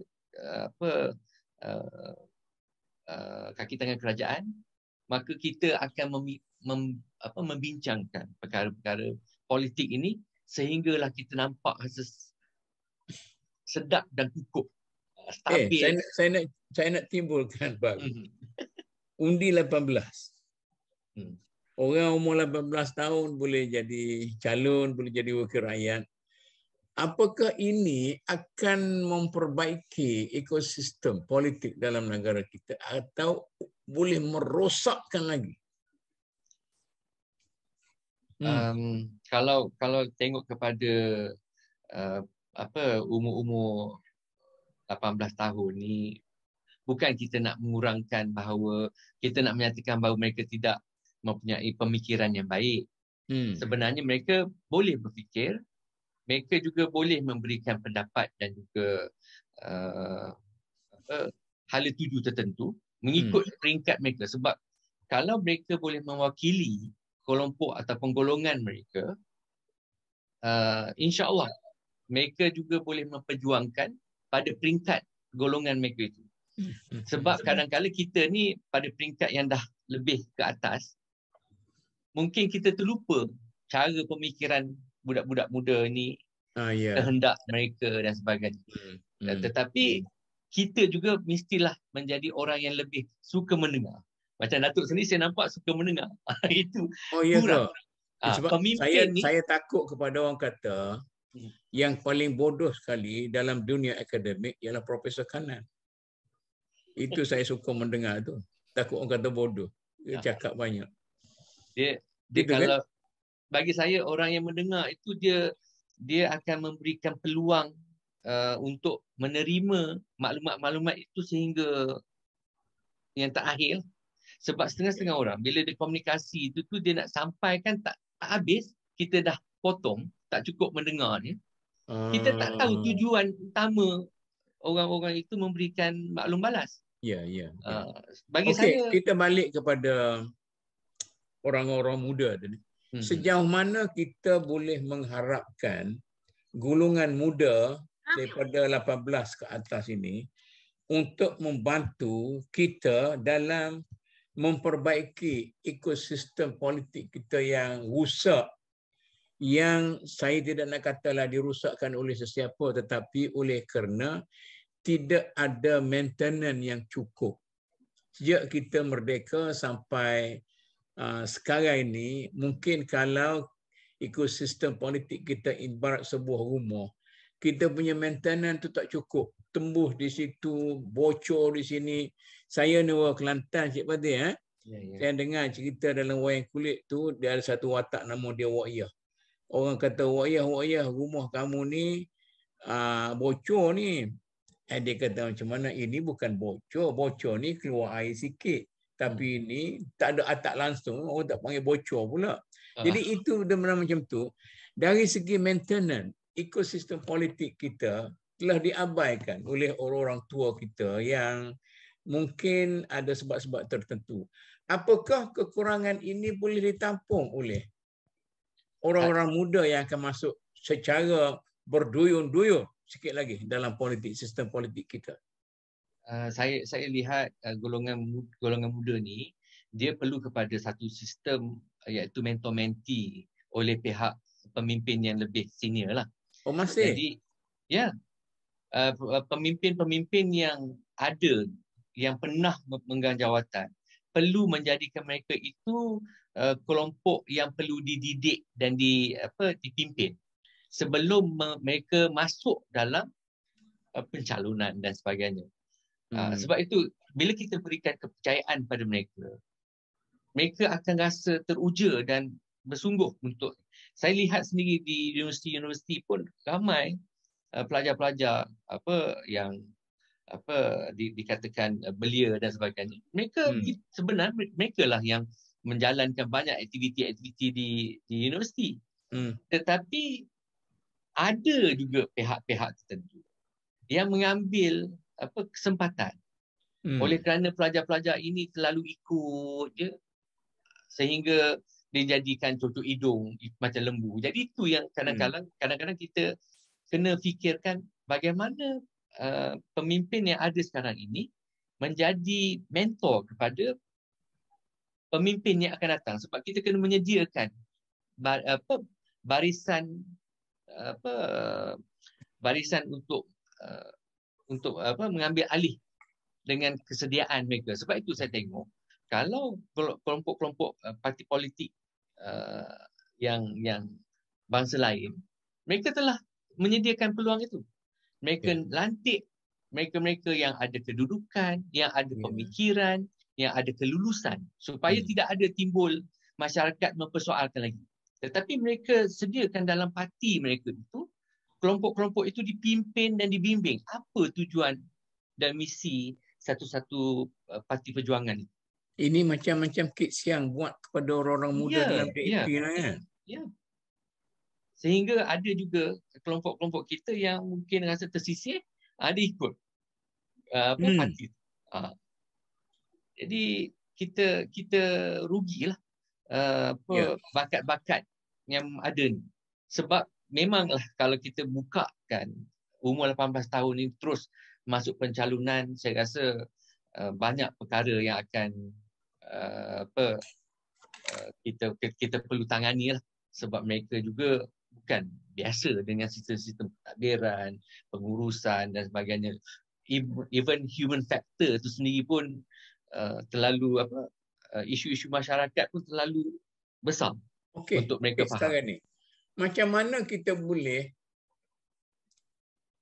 buat supaya veteran-veteran politik yang sedang berkuasa sekarang ni boleh menerima ni pemikiran Cik Fadil tadi, supaya mereka tidak lagilah berhasrat untuk nak menjadi menteri lagi, untuk menjadi Perdana Menteri lagi, nak jadi apa-apa itu lagi.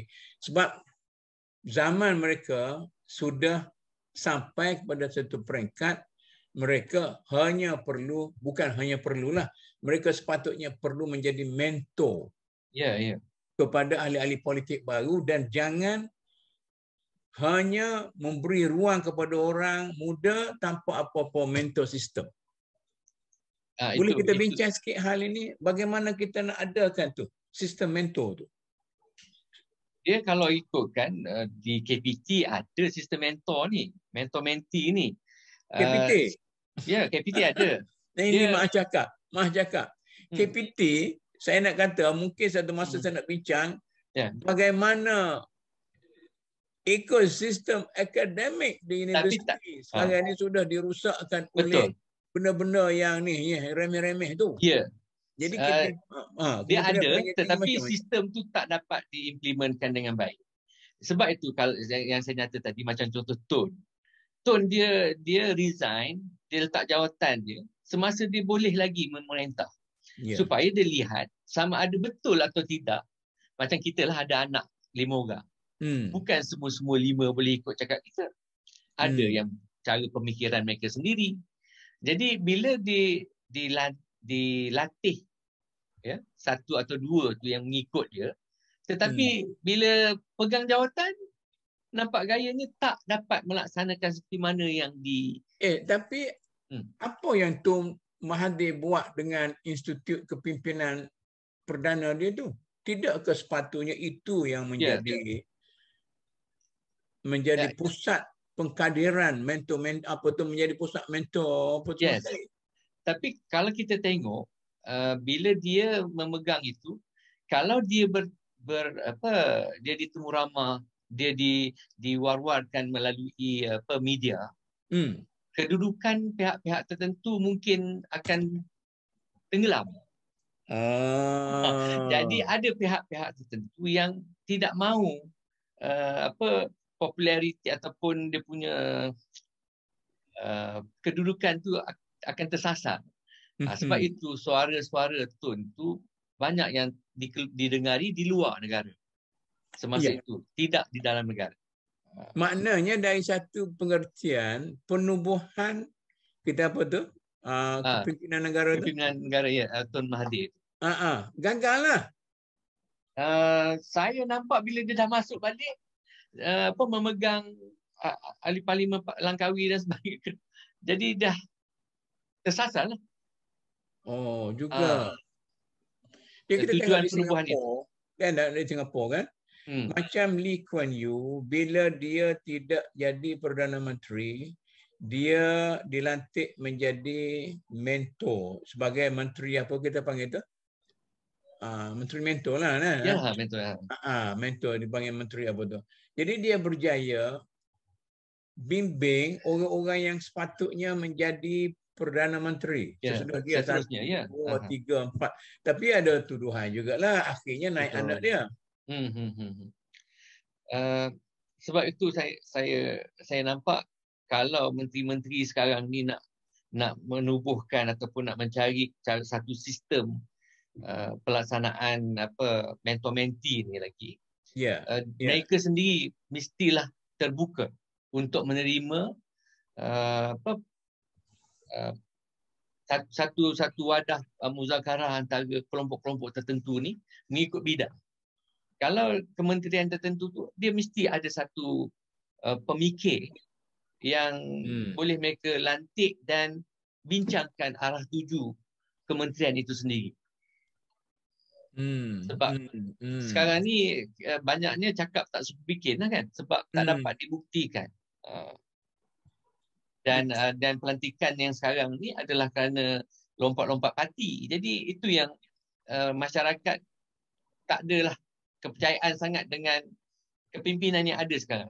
Mana tidak ada pembaharuan? Ya, tidak ada pembaharuan sekarang. Orang yang sama, pelakon yang sama, main cerita beza-beza. Begitu kan? Ya. P.Ramlee jugalah.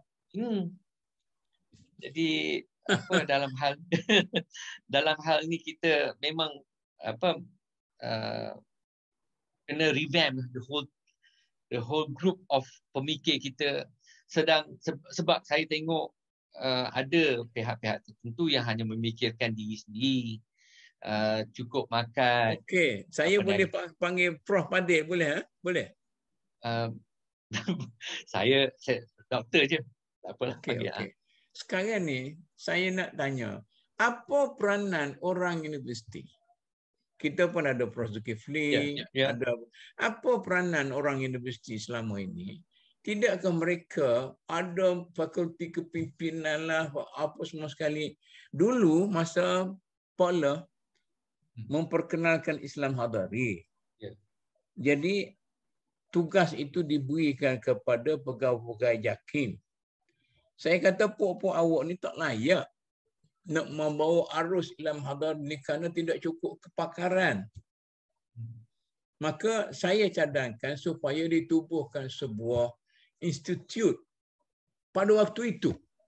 Pada waktu kita nak memperkenalkan Islam Hadari itu. Dia tak boleh JAKIM kata kita kena buat sendiri. Jadi dialah yang merangkau semua sekali. Kadang-kadang dia dipanggil orang luar tu balik habislah. Tapi bila dah poklah tak ada, barulah ditubuhkan Institut Hadari itu, tak ada apalah, sebagai satu nostalgia ajalah. Jadi macam mana universiti sekarang ni, peranan universiti boleh menjadi mentor. Tadi kita katakan orang-orang politik yang senior, saya pun tak nampak. Dia politik ni macam dadah mungkin begitu kan. Jadi makin hisap makin seronok, makin hisap makin seronok. Jadi yang tua-tua bangga pun, yang sudah lama jadi menteri pun nak jadi menteri lagi dan sebagainya, sehingga orang panggil orang tua tak sedar diri dan sebagainya. Bukan orang tua seorang, ramai yang bekas-bekas menteri sepatutnya dah menjadi mentor. Macam Dr. Fadil kata tadilah, menjadi mentor. Jadi macam mana peranan universiti pula?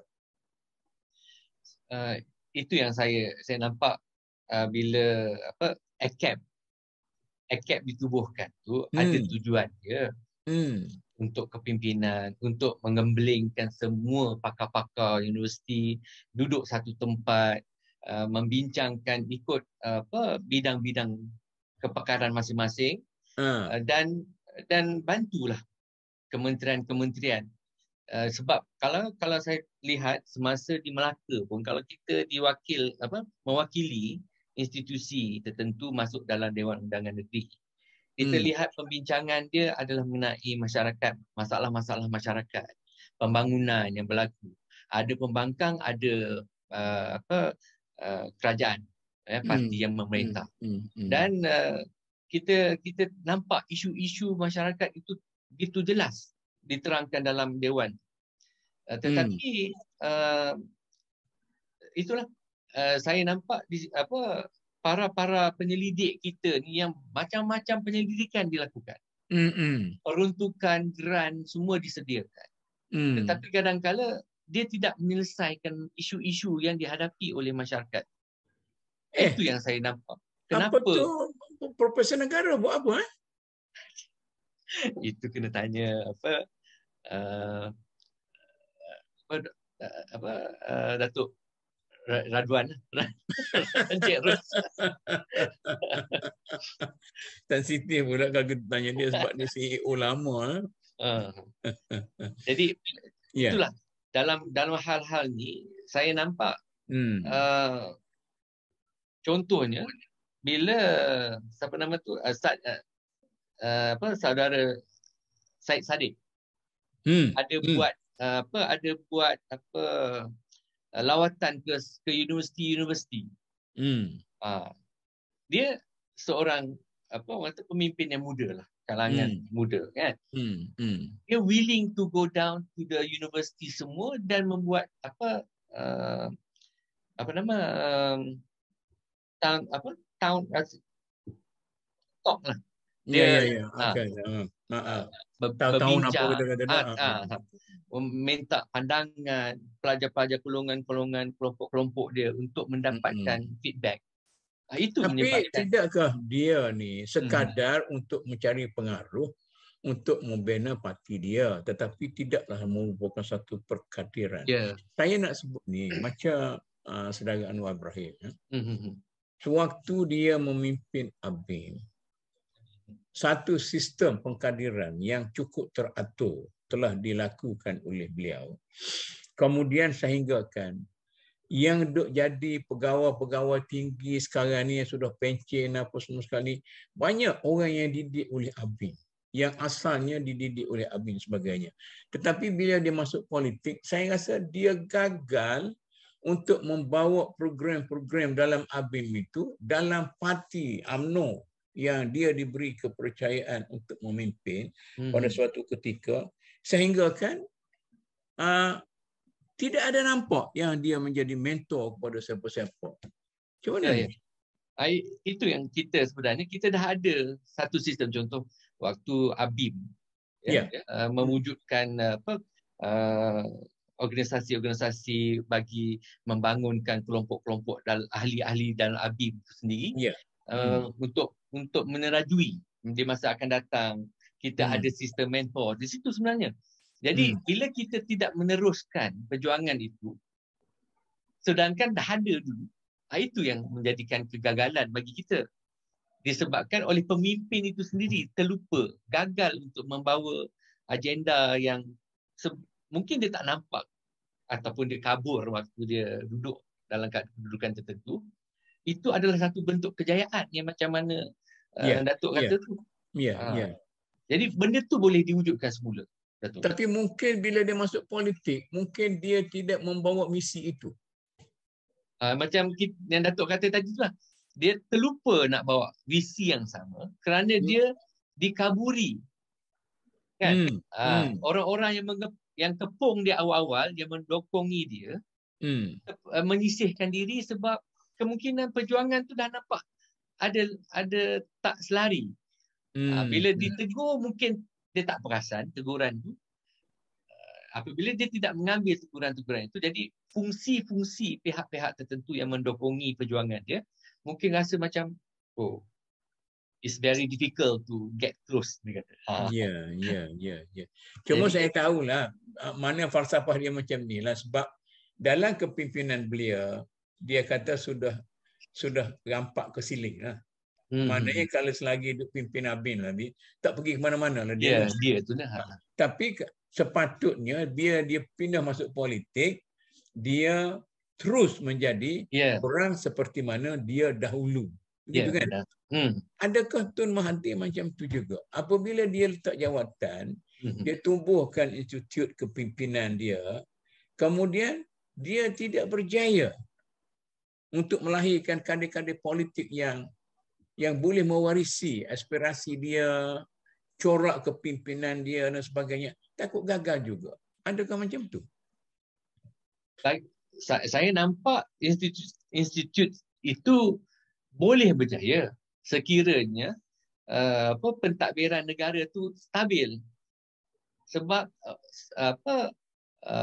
peneraju selepas daripada Tun, kebanyakan perjuangan itu seperti nak mengadakan benda baru, sedangkan benda yang lama itu belum capai.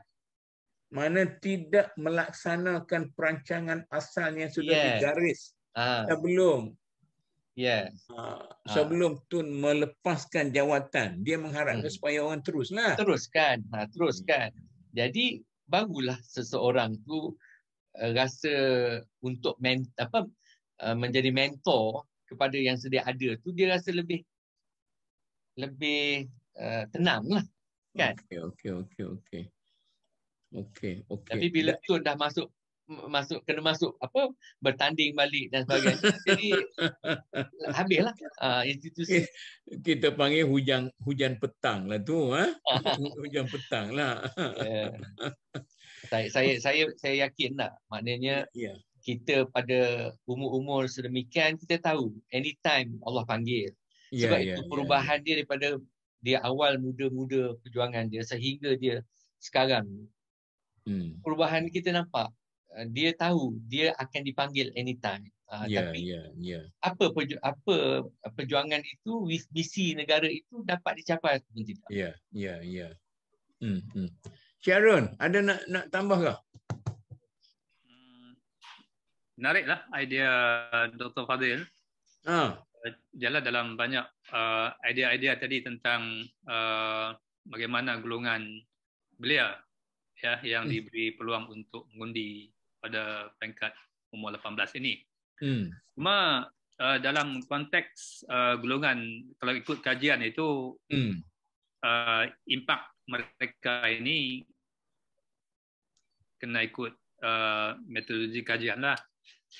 Dari segi demografi dia, dari segi taburan dan sebagainya.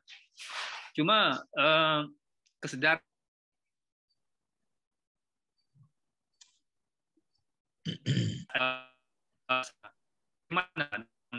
PRU yang 15 ni. Sebab yang pertama sekali ini, golongan belia 18 ini, siapakah yang membentuk pemikiran mereka sebenarnya? Ya. Dalam ekosistem kehidupan mereka, apa yang membentuk pemikiran mereka? Yang akan mereka akan buat keputusan di peti undi, kita katakanlah. Jadi sejauh mana keberkesanan kawalan kita ke atas mereka itu supaya mereka membuat satu keputusan yang objektif, ya. Boleh, Cik Arun, kita boleh buat andaian. Orang-orang muda dalam pilihan raya yang ke berapa 15 ni, 15 ini akan menolak calon-calon tua. Dia akan mengundi sama-sama orang muda dia.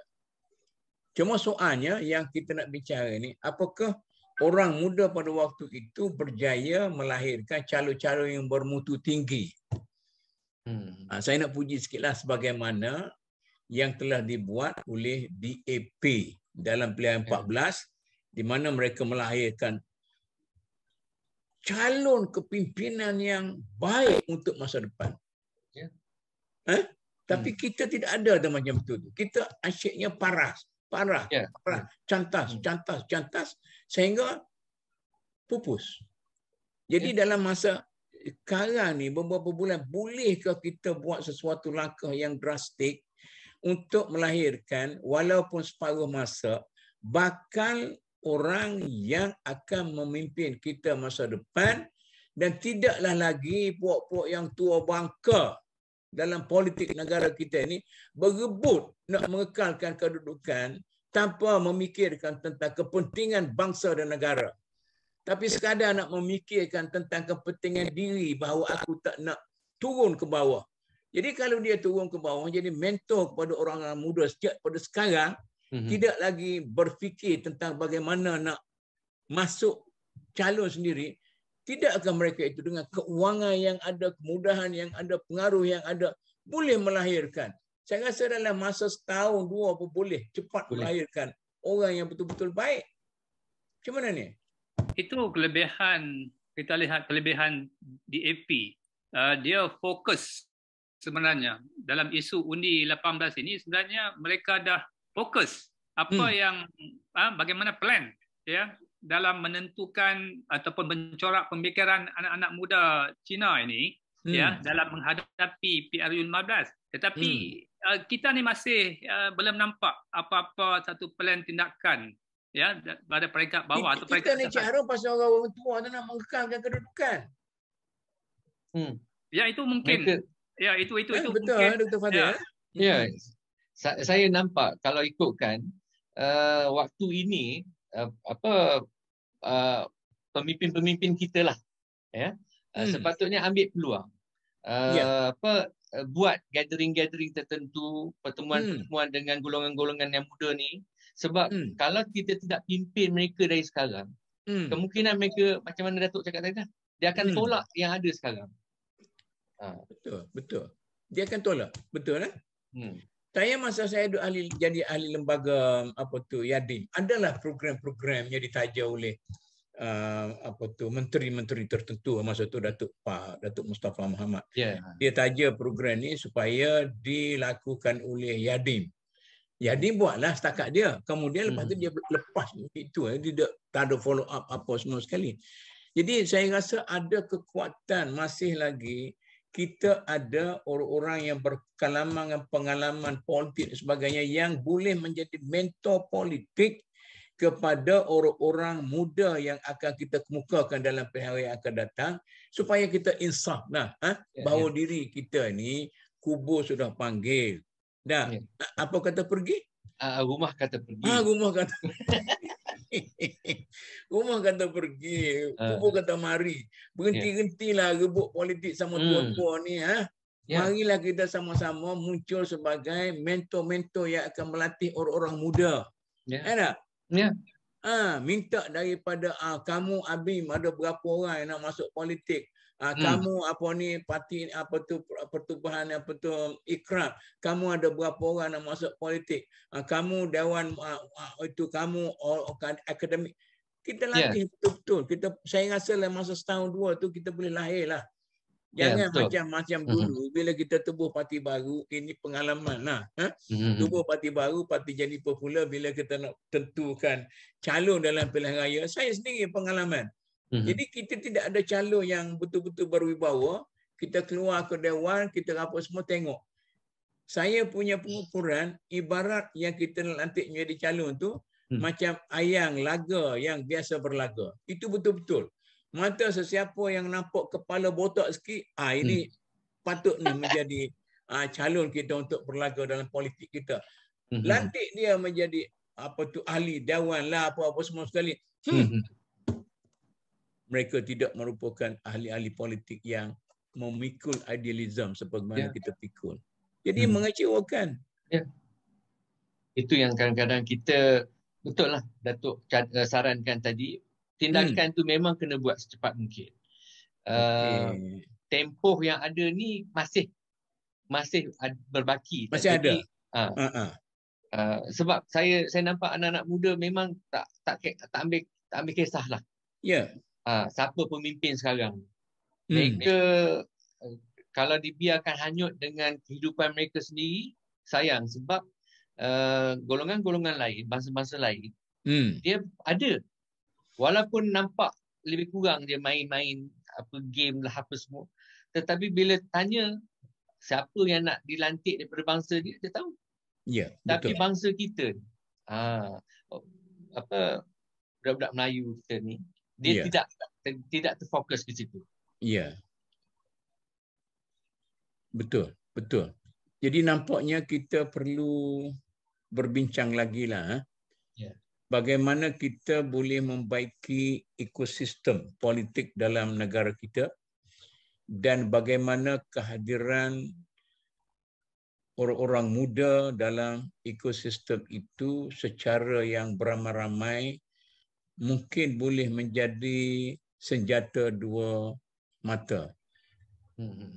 Maknanya mungkin macam dalam hadis Nabi itu boleh menjadi macam lalat, ada di sayap satu sayapnya penawar dan satu sayapnya racun.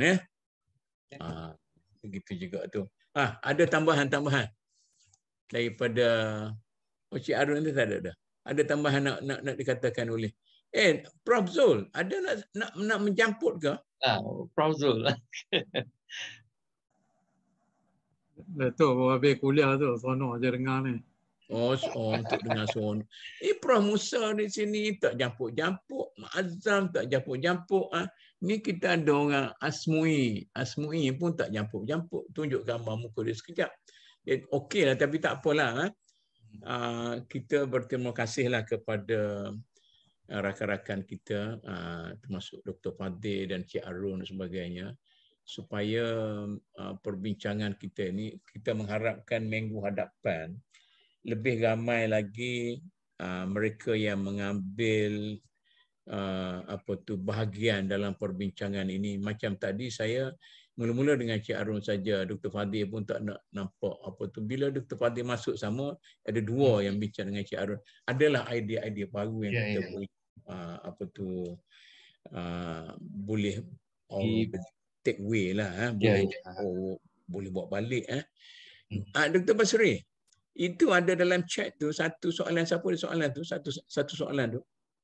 Tak ada, Datuk, saya tulis. Tulisan daripada Dr. Basri sendiri. Okeylah. Dah ada orang nak tanya tu dan suruh Dr. Fadil jawab. Ataupun harap oleh kerana masa kita dah nak sampai, maka ada lagi Dr. Fadil nak tambah sikit-sikit? Kita nak dengar. Saya nampak di situlah perjuangan ni, kalau tidak diusahakan oleh siapa-siapa pun akan merugikan negara kita. Memang kita memperjuangkan bangsa Melayu kita, tapi memang dalam hal-hal pentadbiran negara ni, agama Islam tu akan lebih adil dan akan lebih terselah lah Kalau setiap satu pemimpin kita memahami bahawa pegang jadi pemimpin parti politik ni akan mentadbir negara dan satu tanggungjawab yang amat besar. Jadi kalau dia willing to open, being a good listener, jadi mentor, keadaan dia setakat mana yang dia dah pernah melalui dan dikongsi pada golongan-golongan yang akan datang, itu adalah lebih baik. Sebab daripada bubuk-bubuk sekarang ni hak tua-tua duk bubuk sama tua ni ya. Itu yang saya nampak kita perlu ada pelapis untuk meneruskan dan menerajui lah pentadbiran negara. Sayang kalau kata negara ni terlepas, sebab orang Melayu ni memang baik. Orang Melayu ni mempunyai kualiti tertentu yang senang asimilasi dengan bangsa lain, lebih kurang, sehingga kan nasi goreng Melayu tak ada, nasi goreng Cina ada.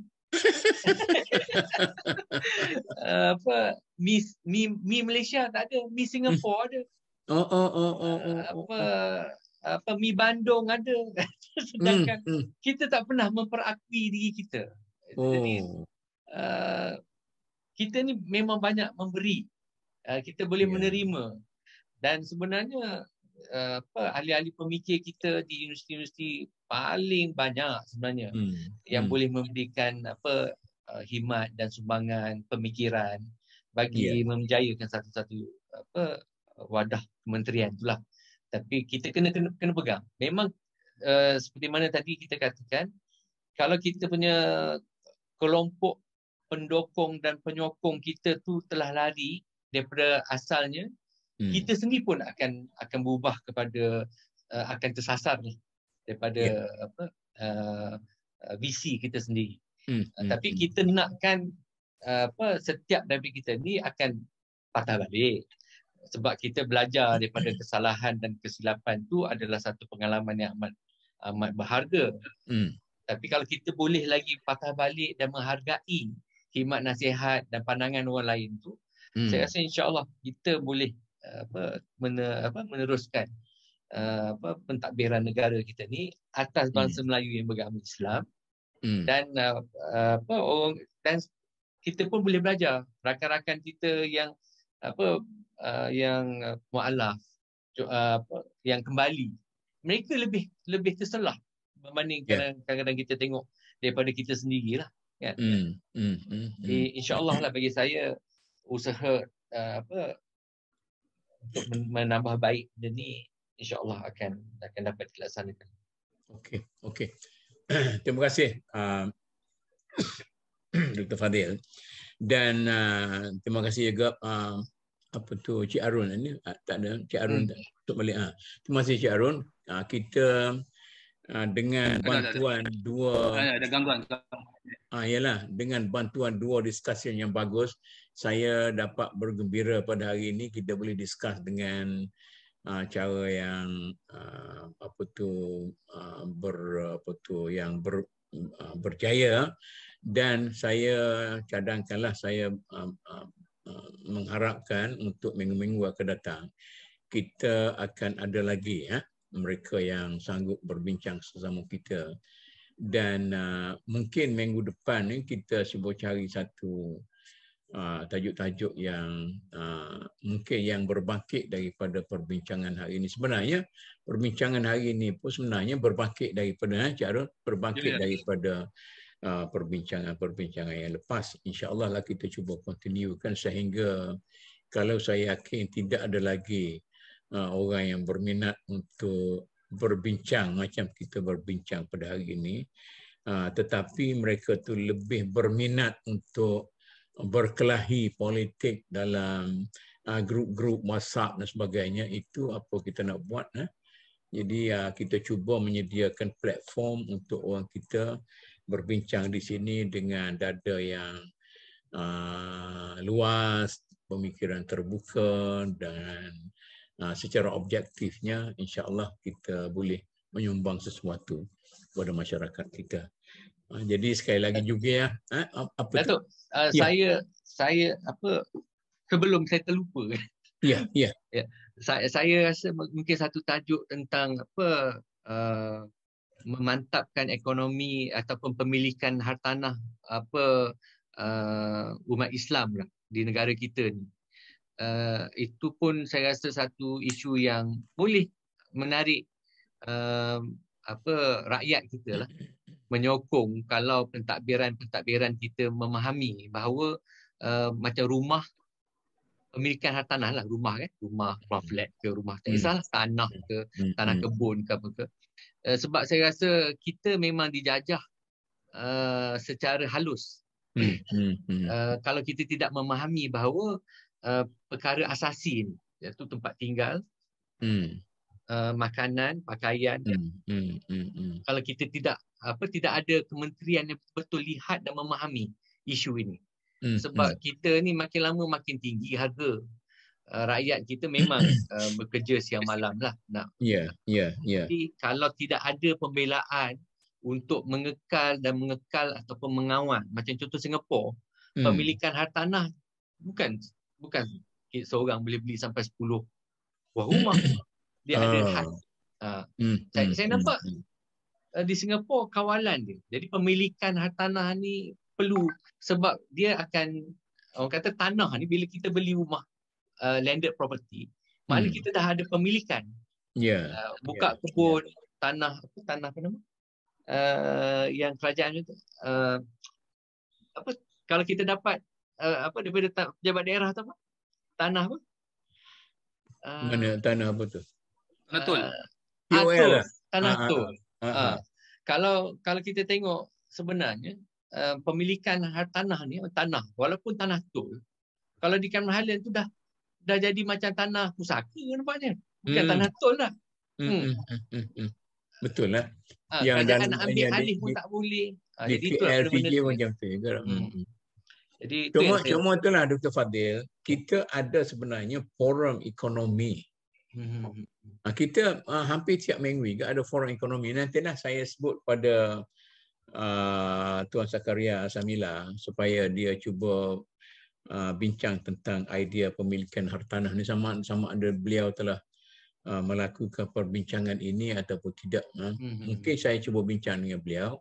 Jadi kita di sini kita hanya khusus untuk politik sementara waktu. Politik untuk sementara waktu. Jadi dulu saya mulakan dialog ekonomi itu dan kita serahkan kepada pihak-pihak tertentu lah. Nanti saya bincang lah sama ada mereka sudah bincang atau tidak. Jadi kita di sini kalau dalam forum ini, sebelum saya mungkin berpindah kepada dialog negara kita selesaikan masalah politik dulu dan insya-Allah lah kita ambil kira lah cadangan tadi. Okey, Dr. Fadil? Okey. Baik. Okey. Ada Cik Ron Okey. Ada nak kata apa Cik Ron? Okey. Tak ada apa. Okey. Jadi saya sekali lagi mengucapkan berbanyak terima kasih Prof Musa, dia daripada mula sampai akhir dia ada di situ. InsyaAllah tahun depan, minggu depan ni kita minta dia bagi dengan Datuk Zul dan Muazzam.